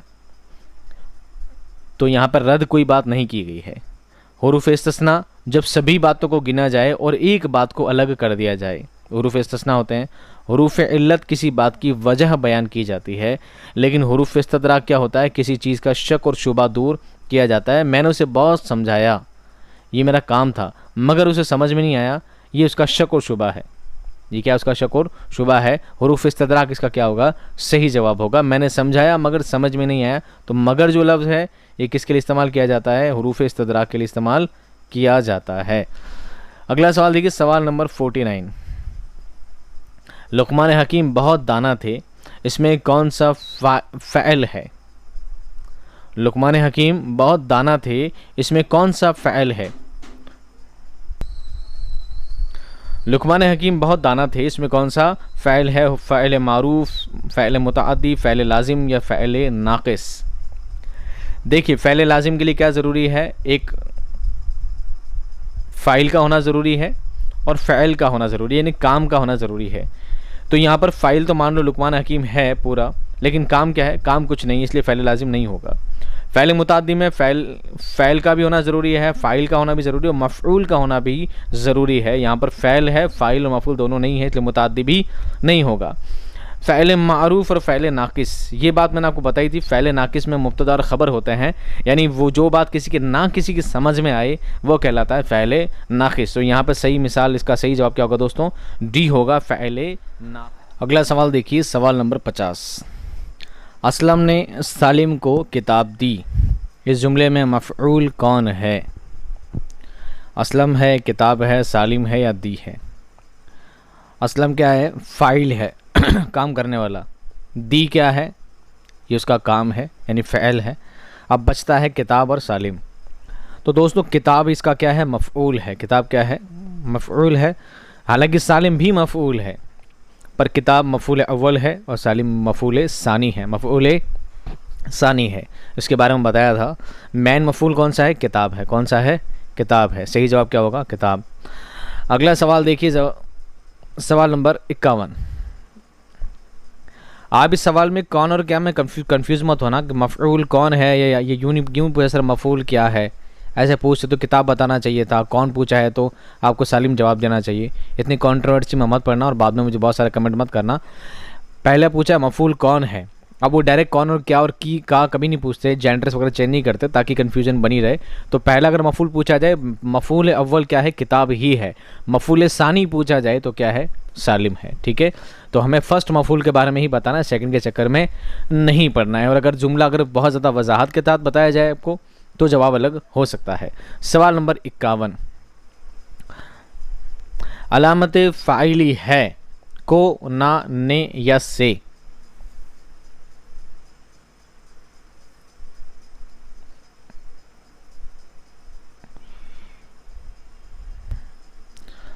बहुत आसान सवाल है। अभी मैंने हिंदी के तौर पर समझाया था। अलामत फ़ाइली, अलामत फ़ाइली, फ़ाइली किससे बना है? फ़ाइल से। किससे बना दोस्तों? फ़ाइल से। फ़ाइल मतलब क्या होता है? काम करने वाला, जिसको हिंदी में क्या बोलते हैं? कर्ता। क्या बोलते हैं? कर्ता। तो कर्ता के साथ हमेशा क्या लगता है, कर्ता ने। कर्म को, ऑब्जेक्ट के लिए क्या लगता है, को लगता है, ने। और से किसके लिए लगता है, विद के लिए लगता है, तो कर्ता ने। तो अलामत फ़ाइल क्या होती है दोस्तों, ने होती है। क्या होती है, ने। फ़ाइल ने, काम करने वाले ने, तो अलामत फ़ाइल क्या होती है, ने। अगला सवाल देखिए, सवाल नंबर 52। खाना बन गया किसकी मिसाल है, फ़ैल मारूफ, फ़ैल मजहूल, फ़ैल नाक़िस या कोई नहीं।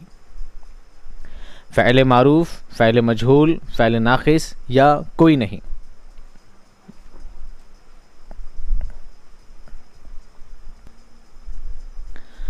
खाना बन गया किसकी मिसाल है, फ़ैल मारूफ, फ़ैल मजहूल, फ़ैल नाक़िस और कोई नहीं। कोई नहीं को तो भूल जाओ। फ़ैल मारूफ का मतलब होता है ऐसा जुमला जिसमें काम करने वाला ज़ाहिर हो। खाना बन गया, इसमें काम करने वाला कोई नज़र आ रहा है नहीं, इसलिए फ़ैल मारूफ नहीं होगा। फ़ैल नाक़िस और फ़ैल मजहूल में फ़र्क कितना है, फ़ैल नाक़िस में काम करने वाला तो होता है लेकिन काम का असर किस पर हो रहा है ये बात पता नहीं चलती है।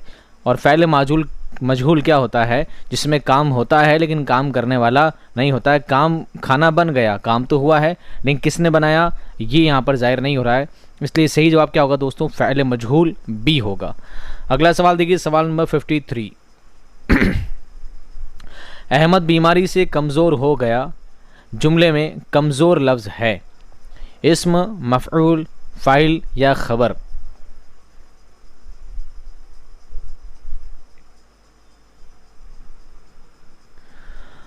ठीक है, फ़ैले मारूफ़ और मजहूल मैंने बताया, मारूफ़ में काम करने वाला होता है और मजहूल में काम करने वाला नहीं होता है। फ़ैले नाक़िस में क्या होता है, काम होता है लेकिन कुछ असर नज़र नहीं आता है। इसमें होता है एक मुब्तदा और एक होता है ख़बर। क्या होता है, ख़बर।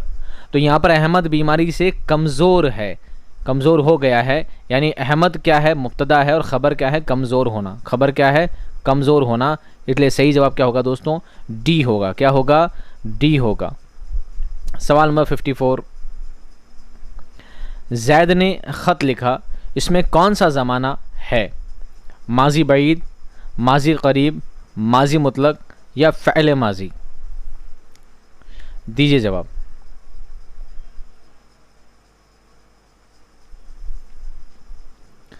पहले तो ये बताइए कि माजी की अक़साम कितनी होती है, माजी की, फ़ैल माजी की अक़साम कितनी होती है, पहले तो आप ये बताइए।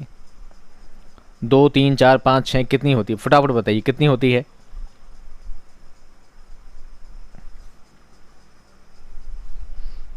कुछ याद आ रहा है, ठीक है, बिल्कुल सही है। फ़ैल माजी की कितनी अक़साम होती है दोस्तों, 6 अक़साम होती है। कितनी होती है, 6 अक़साम होती है। ज़ैद ने ख़त लिखा, ये जो जुमला है ये आपका कहलाएगा माजी मुतलक। क्या कहलाएगा, माजी मुतलक। क्यों, क्योंकि काम हुआ तो माजी में है लेकिन मुतलकन इसका कोई टाइम पीरियड नज़र नहीं आ रहा, सिर्फ लिखा आ रहा है, सिर्फ लिखा। अगर लिखा है, ज़ैद ने ख़त लिखा है मतलब अभी अभी लिखा है, अगर आगे है और लगा दिया जाता तो क्या होता, ज़ैद ने ख़त अभी अभी लिखा है मतलब क्या हो गया, माजी करीब की बात है। अगर ज़ैद ने ख़त लिखा था आ जाता तो क्या हो जाता, माजी बाईद हो जाता, यानी बहुत पुरानी बातें किसी ज़माने में लिखा होगा, पुरानी बात हो जाएगी। और फ़ैल माजी तो अभी पूछे नहीं गया क्योंकि 3 ऑप्शन इसमें दे दिए गए हैं। तो ये क्या है दोस्तों, फ़ैल माजी मुतलक है। क्या है, माजी मुतलक है। अगला सवाल देखिए, सवाल नंबर 55। चिड़िया अपने बच्चों के साथ रह रही थी, किसान की बात सुनकर चिड़िया के बच्चे डर गए, मिसाल है, माजी मुतलक, माजी बईद, माजी बईद, फ़ैल माजी, माजी बईद या माजी करीब। बताइए।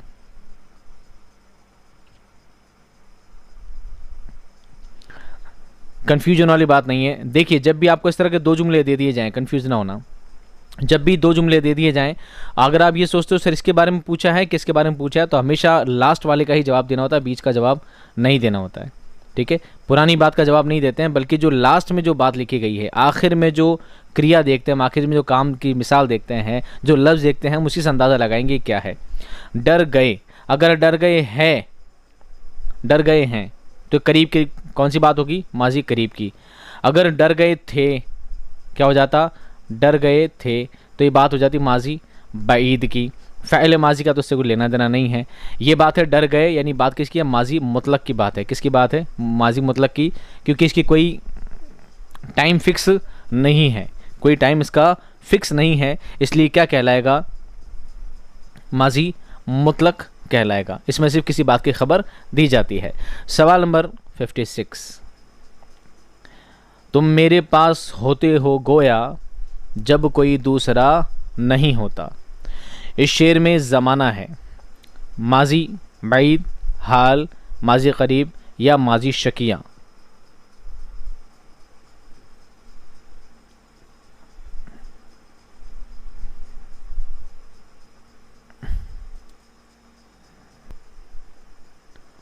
देखिए, अगर आखिर में लिखा होता नहीं होता था तो ये बात कौन सी हो जाती, माजी बईद की। अगर ये हो जाता नहीं होता है तो ये हो जाती बात माजी करीब की। अब बात रहती है हाल की और माजी शकिया की। तो दोस्तों यहाँ पर जो लफ्ज़ लिखा ना गोया, क्या लिखा है, गोया, ये बात में शक पैदा करता है। क्या करता है, शक पैदा करता है। इसलिए इसका सही जवाब क्या होगा दोस्तों, माजी शकिया। गोया का मतलब क्या है, शक पैदा करना, इसलिए क्या कहलाएगा, माजी शकिया। अगला सवाल देखिए, सवाल नंबर 57, हम स्कूल जाते थे कौन सा ज़माना है, माजी मुतलक, करीब, इस्तमरारी या बईद, या बईद, बताइए।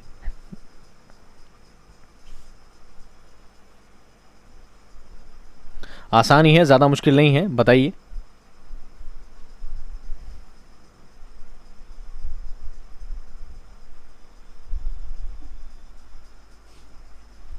ठीक है, कन्फ्यूजन वाली कोई चीज़ नहीं है, बिल्कुल सीधा सीधा सवाल है। देखिए, जब बात के आखिर में था, थी, थे लफ्ज़ आ जाते हैं तो बात किसकी हो जाती है, माजी बईद की हो जाती है। बस बात कंटिन्यूअसली नहीं होनी चाहिए। हम स्कूल जा रहे थे, हम स्कूल जा रहे थे, अगर रहे थे कंटिन्यूअसली यानी आईएनजी वाली बात है उसके अंदर, तो ये क्या हो जाता, ये माजी इस्तमरारी हो जाता। कौन सा हो जाता, माजी इस्तमरारी। हम स्कूल जाते थे यानी काम मुकम्मल हो चुका था और गुजरे ज़माने का हो चुका था, तो ये क्या कहलाएगा, माजी बईद कहलाएगा। क्या कहलाएगा, माजी बईद कहलाएगा। सवाल नंबर 58, किसान और उसका बेटा बातें करते हुए खेत की तरफ आ रहे हैं, आ रहे हैं करंटली, मिसाल है किसकी, माजी मुतलक, माजी करीब, हाल इस्तमरारी या माजी बईद। जवाब दीजिए।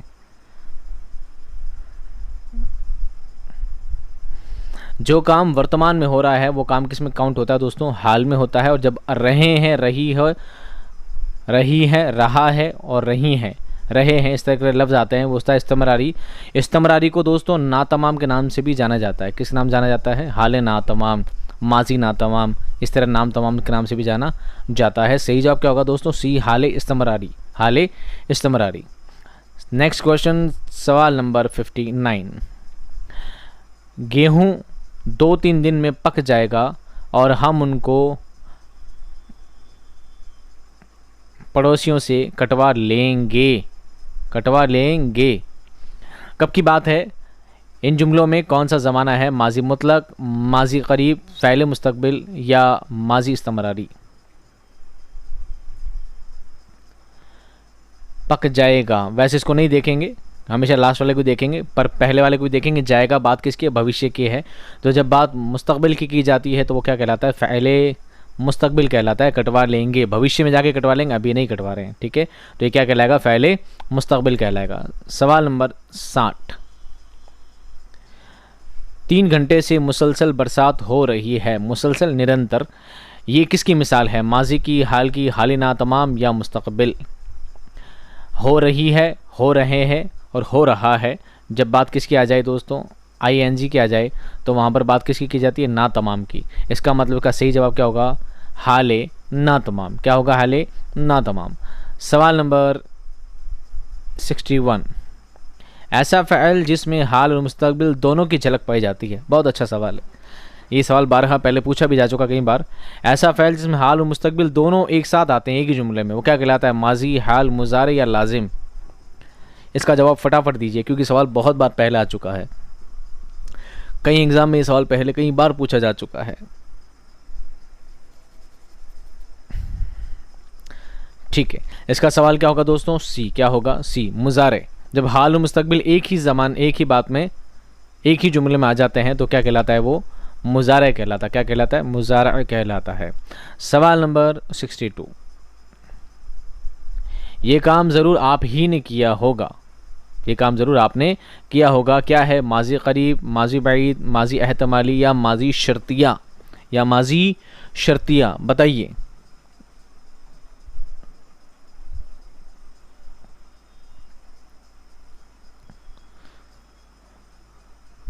आपको वो लफ्ज़ नहीं मिला जो आपको इसमें ढूंढ रहे थे आप।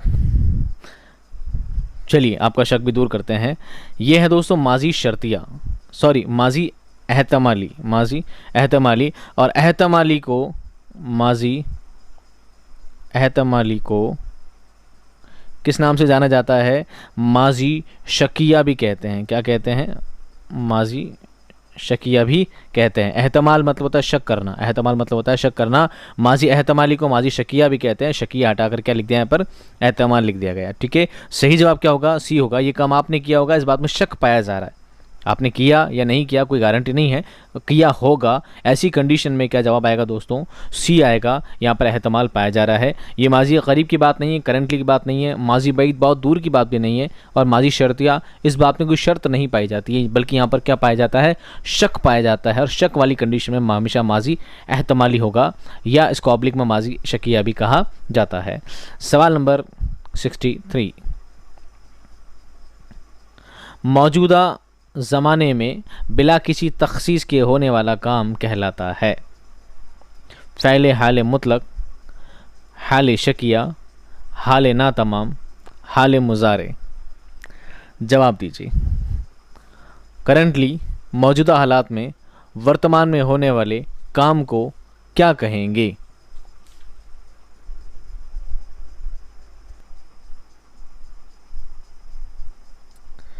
चलिए, आपको जवाब देते हैं। एक होता है हाले ना तमाम। हाले ना तमाम इसका मतलब होता है कि काम अभी रनिंग में है। काम अभी किस में है? रनिंग में चल रहा है, तो ये नहीं होगा। हाल मुजारे का मतलब होता है कि बात भविष्य की भी हो सकती है, मुस्तकबिल की और हाल दोनों की एक साथ हो तो हाल मुजारे होता है, वो भी नहीं है। हाल शकिया में होता है कि काम में शक पाया जाता है कि काम हुआ भी है या नहीं। लेकिन फ़ैल हाल मुतलक जो होता है, ये इसका क्या है दोस्तों? सही जवाब है। ये बिला किसी तख़सीस के होने वाला काम है कि इस काम में कोई तख़सीस नहीं पाई जाती। क्या नहीं पाई जाती? कोई तख़सीस नहीं पाई जाती। या यूँ समझ लीजिए, वो फ़ैल जिसमें कोई मुतलक हो, मौजूदा ज़माने में काम हो रहा हो और ज़माने हाल में किसी तरह की बिला किसी तख़सीस के पेश किया जाता हो, तो वो काम क्या कहलाता है? यानी काम का कोई वक्त मुअय्यन नहीं होता इसमें, परफेक्टली नहीं पता चलता कि काम हो रहा है कि नहीं हो रहा है। मिसाल के तौर पर आप भी समझ लीजिए कि ज़ैद कुरान शरीफ पढ़ता है, बाबू आम खाता है, पंखा चलता है। ये सब बिला तख़सीस के काम होने वाले क्या कहलाते हैं? फ़ैल हाल मुतलक कहलाते हैं। क्या कहलाते हैं? फ़ैल हाल मुतलक कहलाते हैं। फ़ैल ना भी लिखो तो भी चलेगा। सवाल नंबर 64, वो आए तो मैं उसके साथ जाऊं, कौन से ज़माने की बात है? फ़ैल हाल, फ़ैल मुज़ारे, फ़ैल अम्र या फ़ैल माजी? बताइए।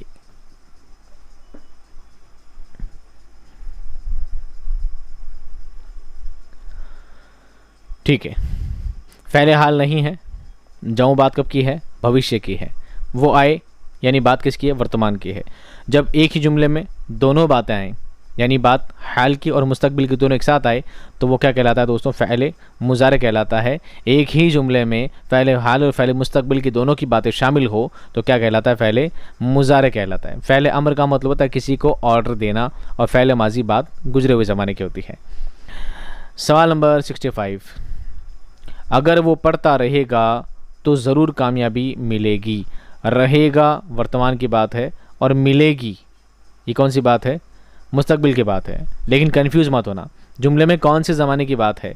मुस्तकबिल मुतलक, मुस्तकबिल मुदामी, ज़माना मुस्तकबिल या ज़माना हाल? जवाब दीजिए।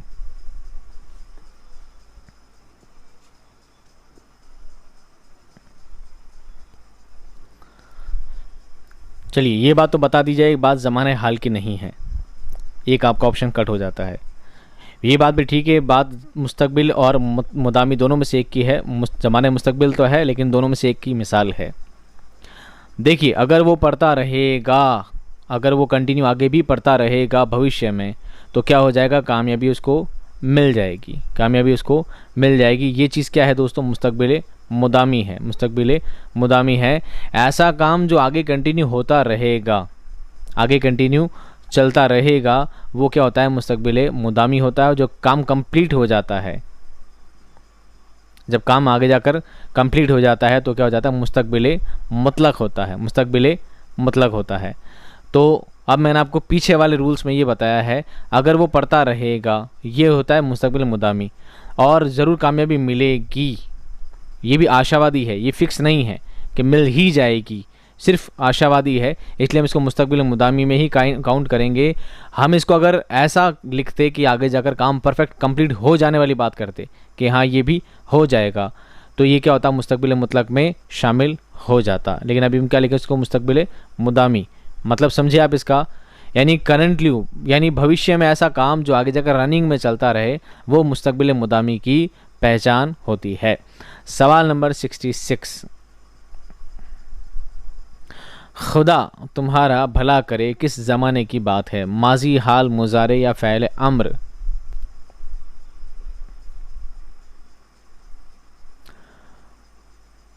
जुमला बहुत सादा है, भला करे कह सकते हैं आप, हाल का है, माजी का नहीं है, अम्र का नहीं है, लेकिन मुजारे का भी हो सकता है। बताइए इन दोनों में से क्या है।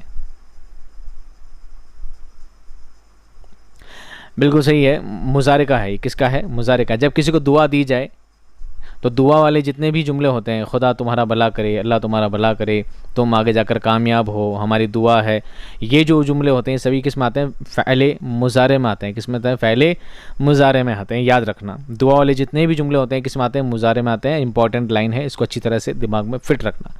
सवाल नंबर 67, बड़ों का अदब कर जुमले में कौन सा ज़माना है, फ़ैल अम्र, फ़ैल मुस्तक़बिल, फ़ैल मुतअद्दी या फ़ैल मुज़ारे। बताइए, अभी आपको जवाब दिया है, अभी पहले सवाल से आपको देखकर बताया है, बताइए क्या होगा इसकी जगह।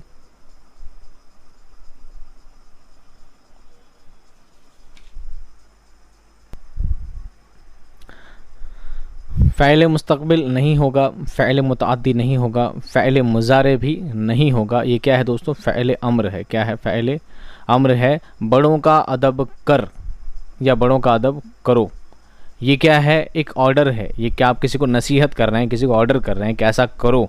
तो जब ऑर्डर की बात की जाती है तो वहाँ पर क्या काउंट किया जाता है दोस्तों, अम्र काउंट किया जाता है। क्या किया जाता है, अम्र। फ़ैल अम्र जो होता है किस लिए होता है, ऑर्डर देने के लिए होता है। और यहाँ पर बड़ों का अदब करने का क्या दिया जा रहा है, नसीहत दी जा रही है, यानी ऑर्डर दिया जा रहा है। इसलिए सही जवाब क्या होगा दोस्तों, ए होगा। क्या होगा, ए होगा। नेक्स्ट क्वेश्चन, सवाल नंबर 68, माजी मुतलक की मिसाल नहीं है, माजी मुतलक की मिसाल नहीं है, कौन सी नहीं है। अकबर जयपुर गया, फातिमा ने रोटी पकाई, खरगोश दौड़ा, अरशद आया है। अकबर जयपुर गया, पहले गया या अभी करंटली गया पता नहीं चलता है, इसलिए ये नहीं है। ये क्या है, माजी मुतलक है। फातिमा ने रोटी पकाई, बहुत पहले पका ली थी या सिर्फ अभी पकाई, ये नहीं पता चलता, इसलिए ये भी माजी मुतलक होगा। खरगोश दौड़ा, पहले दौड़ा था या अभी दौड़ा है पता नहीं चलता है, इसलिए क्या होगा, ये भी माजी मुतलक होगा। अरशद आया है, यानी अभी अभी आया है, अभी अभी आया है, तो ये क्या कहलाएगा दोस्तों, माजी करीब कहलाएगा। ये क्या कहलाएगा, माजी करीब कहलाएगा। देखिए उंगली से ऐसी लिख सकता हूँ, इतनी बढ़िया राइटिंग नहीं आ सकती, राइटिंग मेरी बहुत अच्छी है, पर उंगलियों से लिखने से राइटिंग ऐसी गंदी हो जाती है, क्या करें। तो अरशद आया है, ये माजी करीब की बात है, इसलिए सही जवाब क्या होगा दोस्तों, डी होगा। क्या होगा, डी होगा। सवाल नंबर 69, माजी इस्तमरारी की मिसाल नहीं है, बात माजी की हो, इस्तमरारी यानी कंटिन्यू हो, बीती हुई बात हो, पुरानी बात और कंटिन्यू रनिंग वाली बात हो, तो ऐसी मिसाल नहीं है। बिजली कड़क रही थी, आग जल रही थी, मैं क्रिकेट खेला करता था, असलम आया था। कड़क रही थी कंटिन्यू है, जल रही थी कंटिन्यू है, खेला करता था ये भी कंटिन्यू है, असलम आया था। ये बात कब की है दोस्तों, माजी बईद की बात है। किसकी बात है, माजी बईद की बात है, इसलिए सही जवाब क्या होगा दोस्तों, 4 इज़ द करेक्ट आंसर, यानी डी इसका सही जवाब होगा। क्या होगा दोस्तों, डी इसका सही जवाब होगा। सवाल नंबर 70, बरसात लोगों को गर्मी से निजात दिलाती है। इसमें कौन से वक्त की बात है? माजी, मुजारे, मुस्तकबिल या हाल?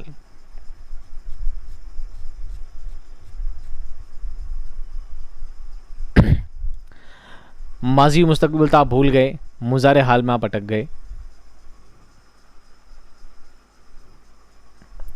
ठीक है, ये बिल्कुल सिंपल सी बात है दोस्तों, ये हाल की बात है। किसकी बात है? इसमें आगे पीछे की बात नहीं है कि बरसात लोगों को निजात देती है, निजात दिलाती है, तो ये मुजारे की बात नहीं है, क्योंकि बरसात कब आएगी और दो ज़माने की बात नहीं की गई, सिर्फ हाल की ही बात की गई है। सिंपल हाल, हाल मुतलक है। ये क्या है? हाल मुतलक है। तो सही जवाब क्या होगा दोस्तों? डी होगा। क्या होगा? डी होगा। अगला सवाल देखिए, सवाल नंबर 71। अगर वो मिले तो आप उनके साथ आ जाएं, इस जुमले में कौन सा ज़माना है? मुस्तकबिल, मुजारे, अम्र या मुतअद्दी?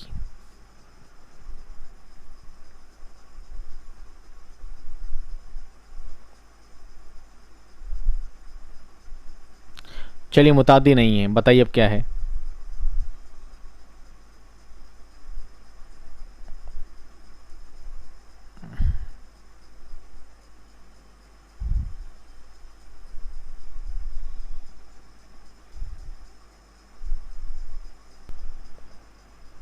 चलिए, इसमें अम्र भी नहीं है।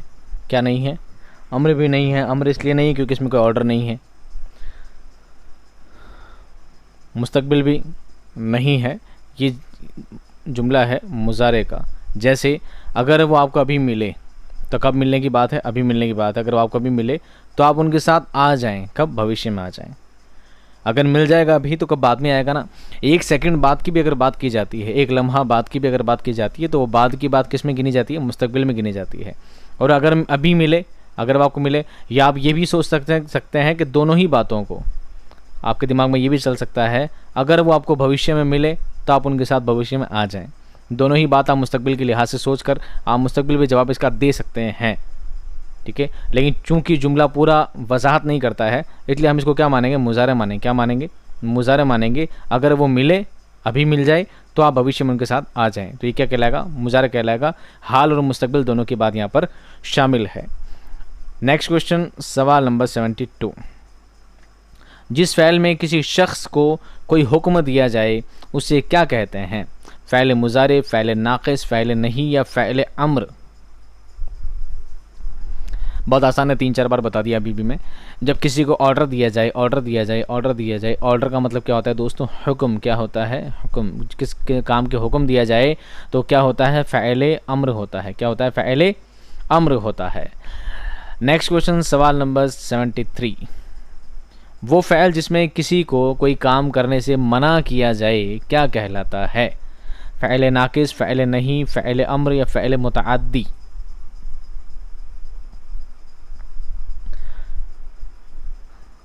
किसी काम करने के लिए मना किया जाए, बोला जाए ये काम नहीं करो, ये काम नहीं करो, तो वो क्या कहलाएगा दोस्तों? फ़ैल नहीं कहलाएगा। क्या कहलाएगा? फ़ैल नहीं कहलाएगा। ये काम नहीं करो, वो काम नहीं करो, किसी काम के लिए मना किया जाए, वो कहलाएगा फ़ैल नहीं।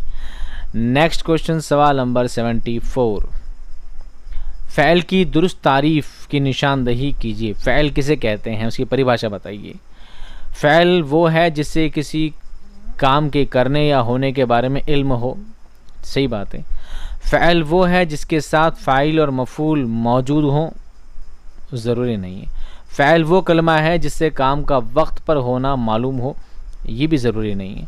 फ़ैल वो कलमा है जिससे किसी पर वो कलमा है जिसका किसी पर असर पड़े। ये भी ज़रूरी नहीं है, क्योंकि मफ़ूल का होना ना होना फ़ैल के लिए लाजमी नहीं है। फ़ैल तो काम है, ऐसा काम जिसका कुछ करना या होना किसी भी तरह पाया जा सकता है।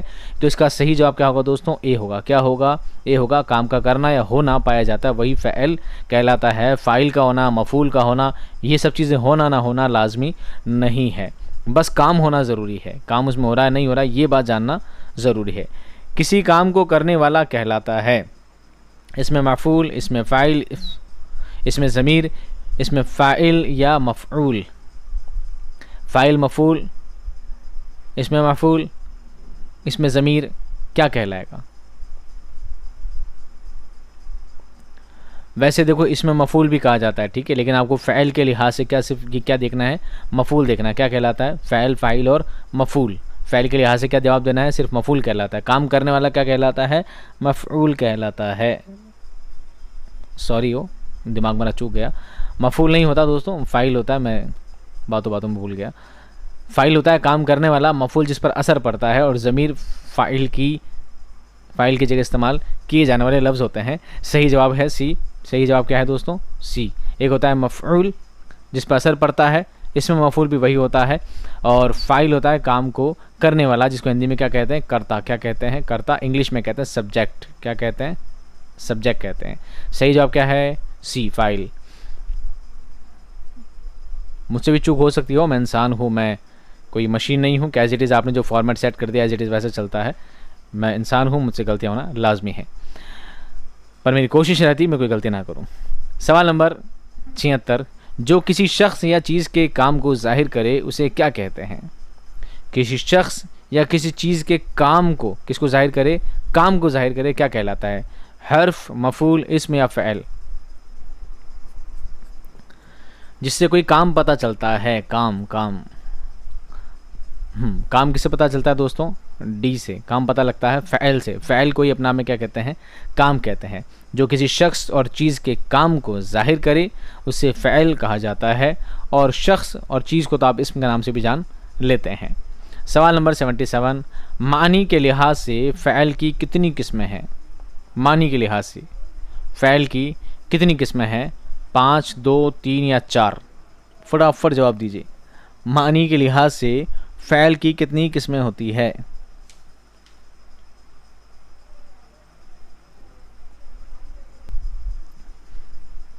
सोच लिया, समझ लिया, बिल्कुल सही जवाब है। मानी के लिहाज से फ़ैल की कितनी किस्में होती हैं? 3 किस्में होती है। फ़ैल लाजिम, फ़ैल मुतअद्दी और फ़ैल नाक़िस। क्या होती? फ़ैल नाक़िस। ठीक है, कितनी होती है दोस्तों? मानी के लिहाज से पूछ रहा हूँ, कितनी होती है? 3 होती है। अगर ज़माने के लिहाज से पूछे तो भी 3 ही होती है, ठीक है, ज़माने के लिहाज से भी 3 होती है, माजी, हाल और मुस्तकबिल।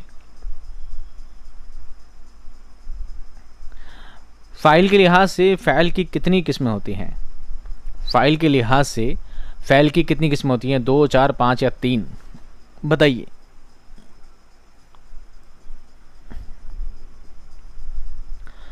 फ़ाइल के लिहाज से फ़ैल की 2 किस्में होती हैं। कितनी होती है दोस्तों? 2 होती है। फ़ैल मारूफ और फ़ैल मजहूल। कौन सी होती है? फ़ैल मारूफ और फ़ैल मजहूल। कितनी होती है? 2 होती है, अगर फ़ाइल के लिहाज से पूछा जाए। जब सवाल नंबर 79, जब फ़ैल और फ़ाइल से बात मुकम्मल हो जाए तो कहलाता है? एक फ़ैल और एक फ़ाइल हो, दोनों ही मिलकर बात को कंप्लीट कर दें, क्या कहलाता है? फ़ैल लाजिम, फ़ैल मारूफ, फ़ैल मुतादी या फ़ैल मजहूल? बताइए।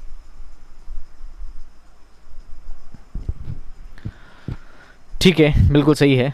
अगर फ़ैल और फ़ाइल दोनों ही मिलकर बात मुकम्मल कर देते हैं तो क्या कहलाता है? फ़ैल लाजिम कहलाता है। फ़ैल लाजिम कहलाता है। सवाल नंबर 80, जिस पर काम का असर वाक़ हो क्या कहलाता है? जिस पर काम का असर हो उसे क्या कहते हैं? मफ़ऊल, फ़ाइल, फ़ैल या इस्म? चलो इस्म नहीं है, बताओ। फ़ैल तो काम खुद होता है जिससे काम पता लगता है, और फ़ाइल होता है काम को करने वाला, इसलिए तीनों नहीं है। सही जवाब क्या है दोस्तों? मफ़ऊल। जिस पर काम का असर होता है वो क्या होता है? मफ़ऊल होता है, जिस पर काम का असर पड़ता है। सही जवाब है ए। सवाल नंबर 81, वो लफ्ज़ जो किसी काम करने वाले को ज़ाहिर करे, किसी काम को करने वाले को ज़ाहिर करे, क्या कहलाता है? फ़ाइल, मफ़ऊल, इस्म या ज़मीर? फ़ाइल, मफ़ऊल, इस्म या ज़मीर? बताइए। काम करने वाले को इंग्लिश में क्या कहते हैं? सब्जेक्ट। क्या कहते हैं? सब्जेक्ट। इंग्लिश में, हिंदी में क्या कहते हैं? कर्ता। तो बताओ उर्दू में क्या कहते हैं? उर्दू में कहते हैं फ़ाइल। क्या कहते हैं? फ़ाइल। ठीक है, सही जवाब क्या है दोस्तों? ए। काम करने वाला क्या कहलाता है? फ़ाइल कहलाता है। सवाल नंबर 82, फ़ैल लाजिम की मिसाल है? फ़ेल लाजिम की मिसाल है। खालिद आया, निदा ने ख़त लिखा, रामू ने किताब पढ़ी, सच्चाई का साथ दो। सच्चाई का साथ दो, ये क्या है? फ़ेल नाक़िस है, फ़ेल नाक़िस है। क्यों? इसमें कुछ पता नहीं चल रहा, सिर्फ खबर है।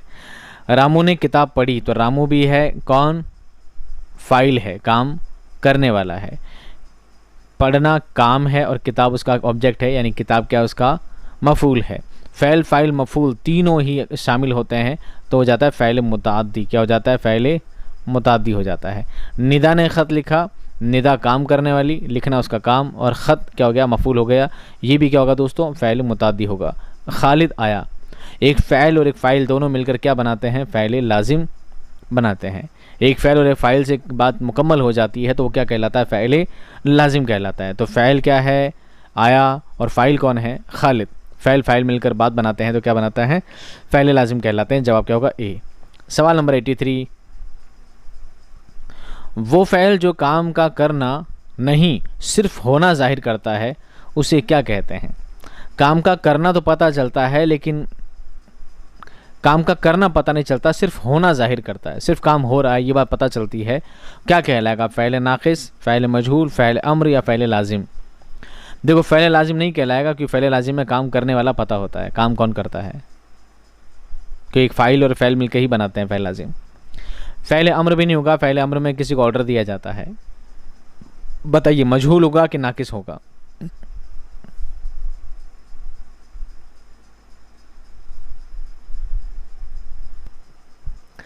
तो इसका सही जवाब क्या होगा? इसका सही जवाब होगा ए, फ़ेल नाक़िस। फ़ेल नाक़िस क्यों?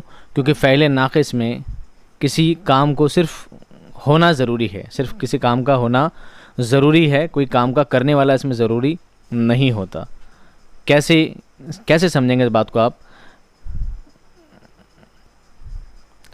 बात यूँ समझे, वो फ़ेल जो काम करना नहीं सिर्फ काम होना ज़ाहिर करता है, सिर्फ काम हो रहा है, वो क्या कहलाता है? फ़ेल नाक़िस कहलाता है। इसमें सिर्फ फ़ेल काम हो रहा होता है, कोई काम करने वाला इसमें भी ज़ाहिर, काम किस तरह हो रहा है ये भी ज़ाहिर उसमें नहीं होता है, काम कैसे किया जा रहा है।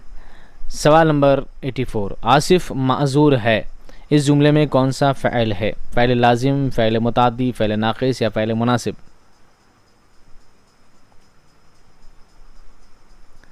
ये है दोस्तों फ़ेल नाक़िस। क्या है? फ़ेल नाक़िस। क्योंकि फ़ेल नाक़िस में एक मुब्तदा होता है, एक ख़बर होती है। तो आसिफ इसमें क्या है? मुब्तदा है, और माज़ूर है ये क्या है? उसकी ख़बर है। ये क्या उसकी ख़बर है? इसमें काम करना, कराना, इस तरह की सारी बातें नहीं पाई जाती हैं। सही जवाब क्या होगा? सी। क्या होगा? सी। सवाल नंबर 85, वो फ़ेल जो अपने मफ़ऊल का मोहताज हो कहलाता है? फ़ेल मारूफ़, फ़ेल लाजिम, फ़ेल मुताद्दी या फ़ेल अम्र? यानी यूँ समझ लीजिए वो फ़ेल जिसमें मफ़ऊल का मोहताज होना है, मफ़ऊल का होना ज़रूरी है। फ़ेल मारूफ़ में मफ़ऊल का होना ज़रूरी नहीं है। फ़ेल लाजिम में सिर्फ फ़ेल और फ़ाइल मिलकर लाजिम बना देते हैं। फ़ेल अम्र में किसी को ऑर्डर देने की बात की जाती है।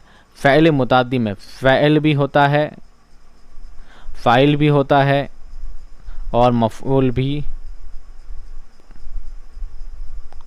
भी होता है। तीनों चीज़ें जब होंगी तो क्या कहलाएगा दोस्तों? फ़ेल मुताद्दी कहलाएगा। सही जवाब क्या होगा दोस्तों? सी इज़ द करेक्ट आंसर। सवाल नंबर 86, उस्ताद ने बच्चों को सबक पढ़ाया, कौन सा फ़ेल है? उस्ताद ने बच्चों को सबक पढ़ाया, फ़ेल लाजिम, फ़ेल नहीं, फ़ेल मारूफ़ या फ़ेल मुताद्दी?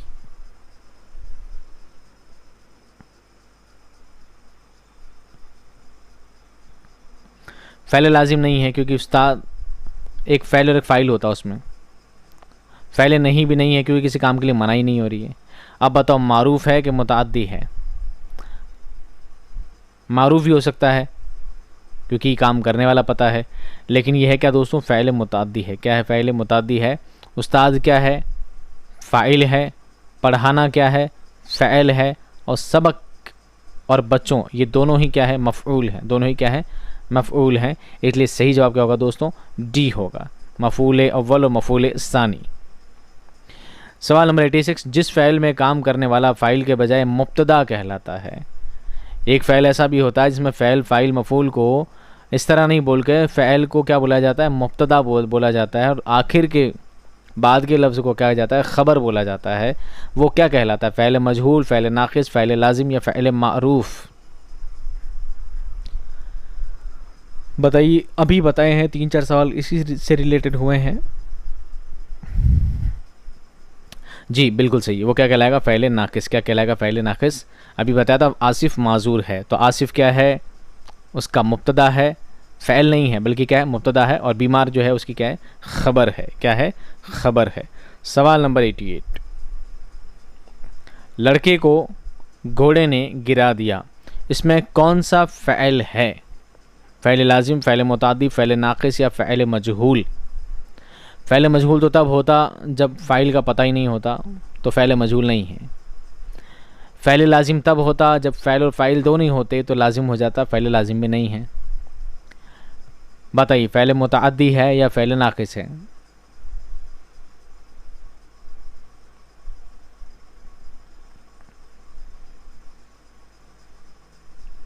बिल्कुल सही जा रहे हैं। फ़ैल नाक़िस है या फ़ैल मुताअद्दी है? आगे पीछे आंसर आ रहे हैं। फ़ैल मुताअद्दी है, फ़ैल नाक़िस है? बिल्कुल, ये क्या है दोस्तों, फ़ैल मुताअद्दी है, नाक़िस नहीं है। सही जवाब क्या होगा, बी। क्या होगा, बी। क्यों? लड़के को, लड़का है काम, लड़के को घोड़े ने, तो घोड़ा यहाँ पर क्या होगा दोस्तों, सब्जेक्ट होगा। घोड़ा क्या होगा, सब्जेक्ट होगा। तो घोड़े ने काम किया, क्या काम किया, गिराने काम किया। किसको गिराया, लड़के को। तो लड़का इसमें क्या हो जाएगा दोस्तों, ऑब्जेक्ट हो जाएगा।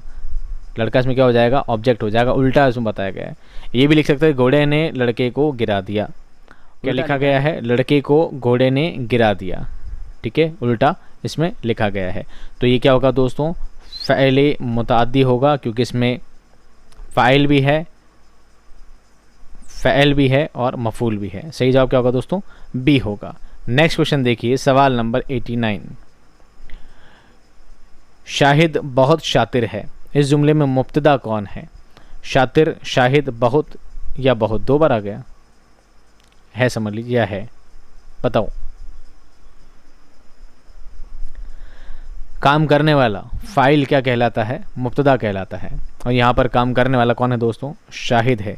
इसलिए सही जवाब क्या होगा दोस्तों, बी होगा। क्या होगा, बी इसमें मुब्तदा है। शातिर, बहुत शातिर, ये क्या है, इसकी खबर है। क्या है, इसकी खबर है। सवाल नंबर 90, वो फ़ैल जिसका फ़ाइल मालूम हो क्या कहलाता है? हाल, मुस्तकबिल, मारूफ या मजहूल?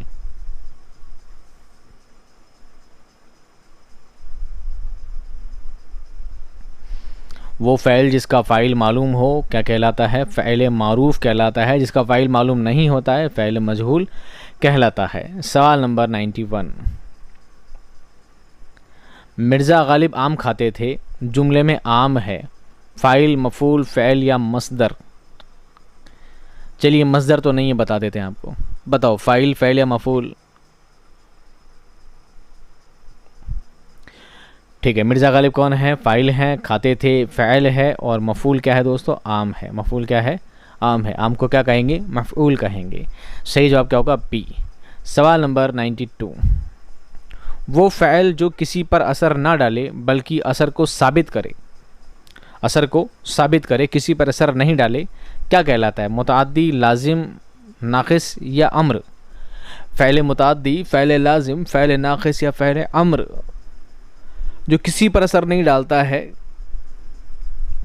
जिसका असर किसी पर ना पड़े, जो ना किसी पर असर डाले, वो क्या कहलाता है, नाक़िस कहलाता है। क्या कहलाता है, नाक़िस कहलाता है। इसका असर किसी पर नहीं पड़ता, क्योंकि इसमें क्या नहीं होता, इसमें मफ़ूल नहीं होता है। सवाल नंबर 93, ख़त आया किसकी मिसाल है? लाजिम, मुताअद्दी, नाक़िस या हाल?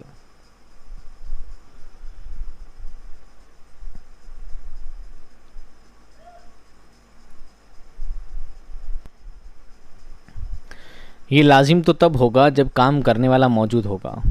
ख़त आया, इसमें कोई सब्जेक्ट कोई नहीं है, काम करने वाला कोई भी नहीं है। फ़ैल मुताअद्दी भी नहीं है, क्योंकि इसमें काम करने वाला और ऑब्जेक्ट यानी मफ़ूल और फ़ाइल तीनों होंगे तो ही मुताअद्दी होगा। नाक़िस भी नहीं होगा, क्योंकि नाक़िस में भी काम करने वाला तो मौजूद होता ही है। एक मुब्तदा होता है, ख़बर होता है, इसमें ना मुब्तदा है, ख़बर तो मान ली ख़त आया, लेकिन मुब्तदा क्या है, कुछ नहीं है। ये सिर्फ सीधी सी मिसाल है फ़ैल हाल की। किसकी मिसाल है दोस्तों? फ़ैल हाल की, ख़त आया, ये बस फ़ैल के हाल की मिसाल है।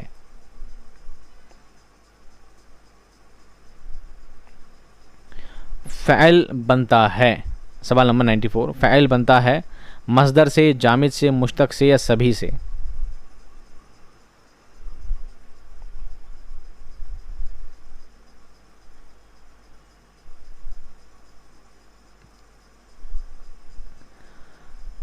अगर मैं लिखूं सभी से तो ये भी सही हो सकता है, ठीक है, मैं थोड़ा इसमें खुद कंफ्यूज हूँ। मस्दर से, फ़ैल किससे बनता है?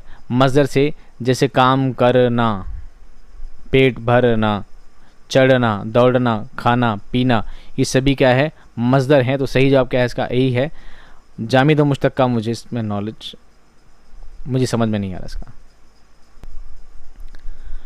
चलिए, आप इसका जवाब क्या लिखेंगे? डी लिखेंगे। क्या लिखेंगे? डी। क्यों? मस्दर का मतलब होता है, जैसे मान लो होता है गिरना, एक लफ्ज़ है गिरना, आखिर में क्या आया है? ना आया है, तो गिरना एक काम है तो मस्दर मान लेते हैं।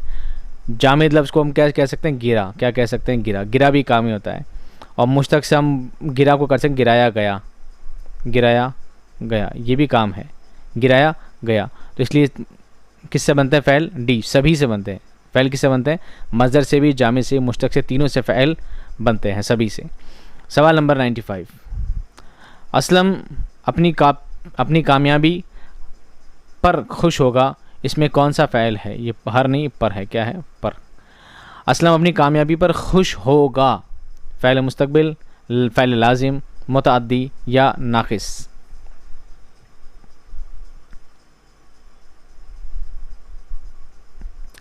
बहुत सीधा जवाब है। जब बात किसकी की जाए? मुस्तकबिल की जाए तो क्या होगा? फ़ैल मुस्तकबिल होगा। भविष्य की बात इसमें की जा रही है, फ्यूचर की।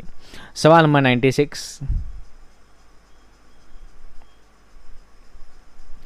अगर वक्त पर मेहनत करते तो आज ये दिन ना देखना पड़ता, इसमें कौन सा ज़माना है? माजी इस्तमरारी, माजी शकिया, माजी एहतमाली या माजी शर्तिया?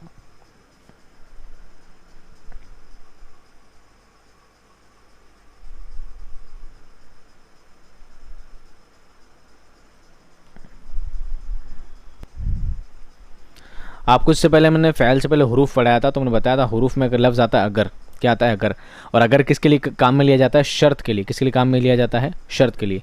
अगर वक्त पर मेहनत करते, यानी शर्त है, अगर मेहनत करते और ना करते तो शर्त है, तो आज ये दिन ना देखना पड़ता। हुरूफ शर्त व जज़ा की बात की जा रही है।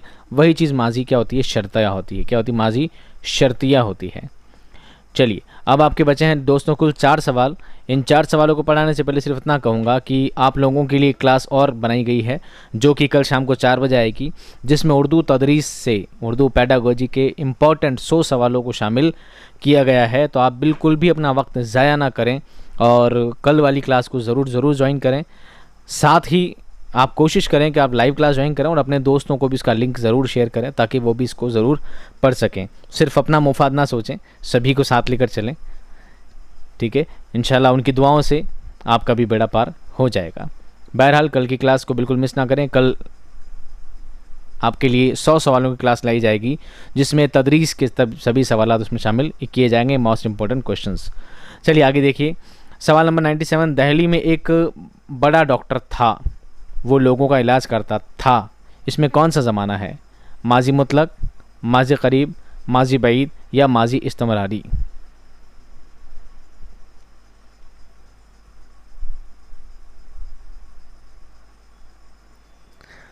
जी, माजी मुतलक नहीं है। बताइए, माजी करीब है? नहीं है। माजी बईद है या इस्तमरारी है?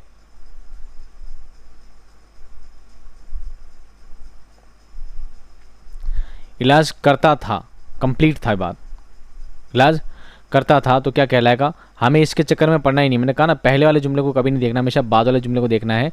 वो लोगों का इलाज करता था, वो लोगों का इलाज करता था, क्या कहलाएगा? माजी बईद कहलाएगा। इलाज कर रहा था नहीं, इलाज करता था, कर रहा था नहीं है। जवाब क्या होगा? सी, माजी बईद। 98, इजाज़त हो तो मैं अर्ज़ करूँ, इजाज़त हो तो मैं अर्ज़ करूँ, इस जुमले में कौन सा ज़माना है? हाल, माजी, मुज़ारे या मुस्तकबिल? जब एक जुमले में दो ज़माने एक साथ पाए जाते हैं तो क्या कहलाता है दोस्तों? मुज़ारे। क्या कहलाता है? मुज़ारे। इजाज़त हो, अभी इजाज़त हो तो मैं अर्ज़ करूँ, यानी अर्ज़ हाथों हाथों नहीं करूँगा, बाद में करूँगा। एक लम्हे के बाद भी करूँगा तो वो बाद ही कहलाएगा, और बाद का मतलब क्या कहलाता है? मुस्तकबिल कहलाता है। अभी इजाज़त दो तो मैं बाद में अर्ज़ करूँ, दोनों ज़माने एक साथ पाए जाते हैं तो क्या कहलाता है? मुज़ारा कहलाता है। सवाल नंबर 99, आपका हुक्म हो तो मैं कुछ कहूँ, इस ज़माने में कौन सी किस्म है? ज़माने की कौन सी किस्म है? फ़ैल माजी, फ़ैल हाल, फ़ैल मुस्तकबिल या फ़ैल मुज़ारा? जस्ट पहले वाला सवाल है, उसी का कॉपी है।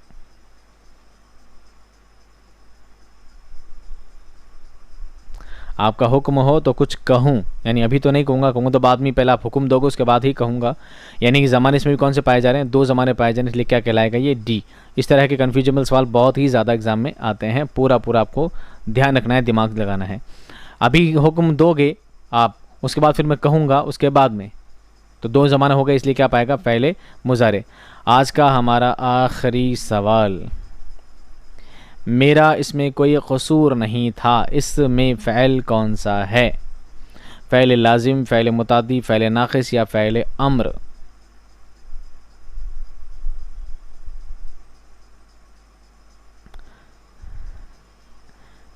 चलिए बता देते हैं, अम्र नहीं है क्योंकि ऑर्डर नहीं दे रहे हम। चलो फ़ैल लाजिम भी नहीं है, ये भी बता देते हैं। आप बोलिए क्या बचा है? फ़ैल नाक़िस या फ़ैल मुतादी? हमेशा बताया है, जब भी बात ना किसी के समझ में आए पूरी बात, जब फ़ैल फ़ाइल मफ़ूल की पूरी तादाद और पूरा जो जुमला समझ में नहीं आए तो क्या हो जाता है? फ़ैल नाक़िस हो जाता है। क्या हो जाता है? फ़ैल नाक़िस हो जाता है। समझ में आ गई बात? क्योंकि मेरा, मान लीजिए आप, मुब्तदा के लिए इस्तेमाल किया जा रहा है और इसमें मेरा कोई कसूर नहीं था, ये एक तरह की ख़बर है, कोई काम नज़र यहाँ पे नहीं आ रहा है, इसलिए क्या मानेंगे? इसको सी मानेंगे। आप भी कन्फ्यूजन में है तो मुझे जवाब इसका नेक्स्ट वीडियो के नीचे ज़रूर दीजिएगा। चलिए, उम्मीद करता हूँ दोस्तों बहुत लंबी क्लास आपकी हो गई है और 100 सवाल आपके समझ में आए होंगे। उम्मीद करूँगा कल वाली क्लास को आप ज़रूर ज्वाइन करेंगे और एग्ज़ाम तक उम्मीद करूँगा कि एक क्लास आपके लिए और मैं बेटर लाने की कोशिश करूँगा। और टीचिंग मैथोलॉजी के भी 1-2 वीडियोज़ आपके रह गए हैं, 2-3, उनको भी बहुत जल्द लाने की कोशिश की जाएगी। आप कंटिन्यू 1 बजे, 8 बजे और 4 बजे आप वीडियो तीनों देखते रहें, जो वीडियो आपको अवेलेबल हों आप देखते रहें, इंशाल्लाह आपके लिए बहुत मुफीद होंगे। मैं मिलता हूँ आपको नेक्स्ट क्लास में एक शानदार वीडियो और ज़बरदस्त कंटेंट के साथ। तब तक खुश रहिए, आबाद रहिए, खुदा हाफ़िज़।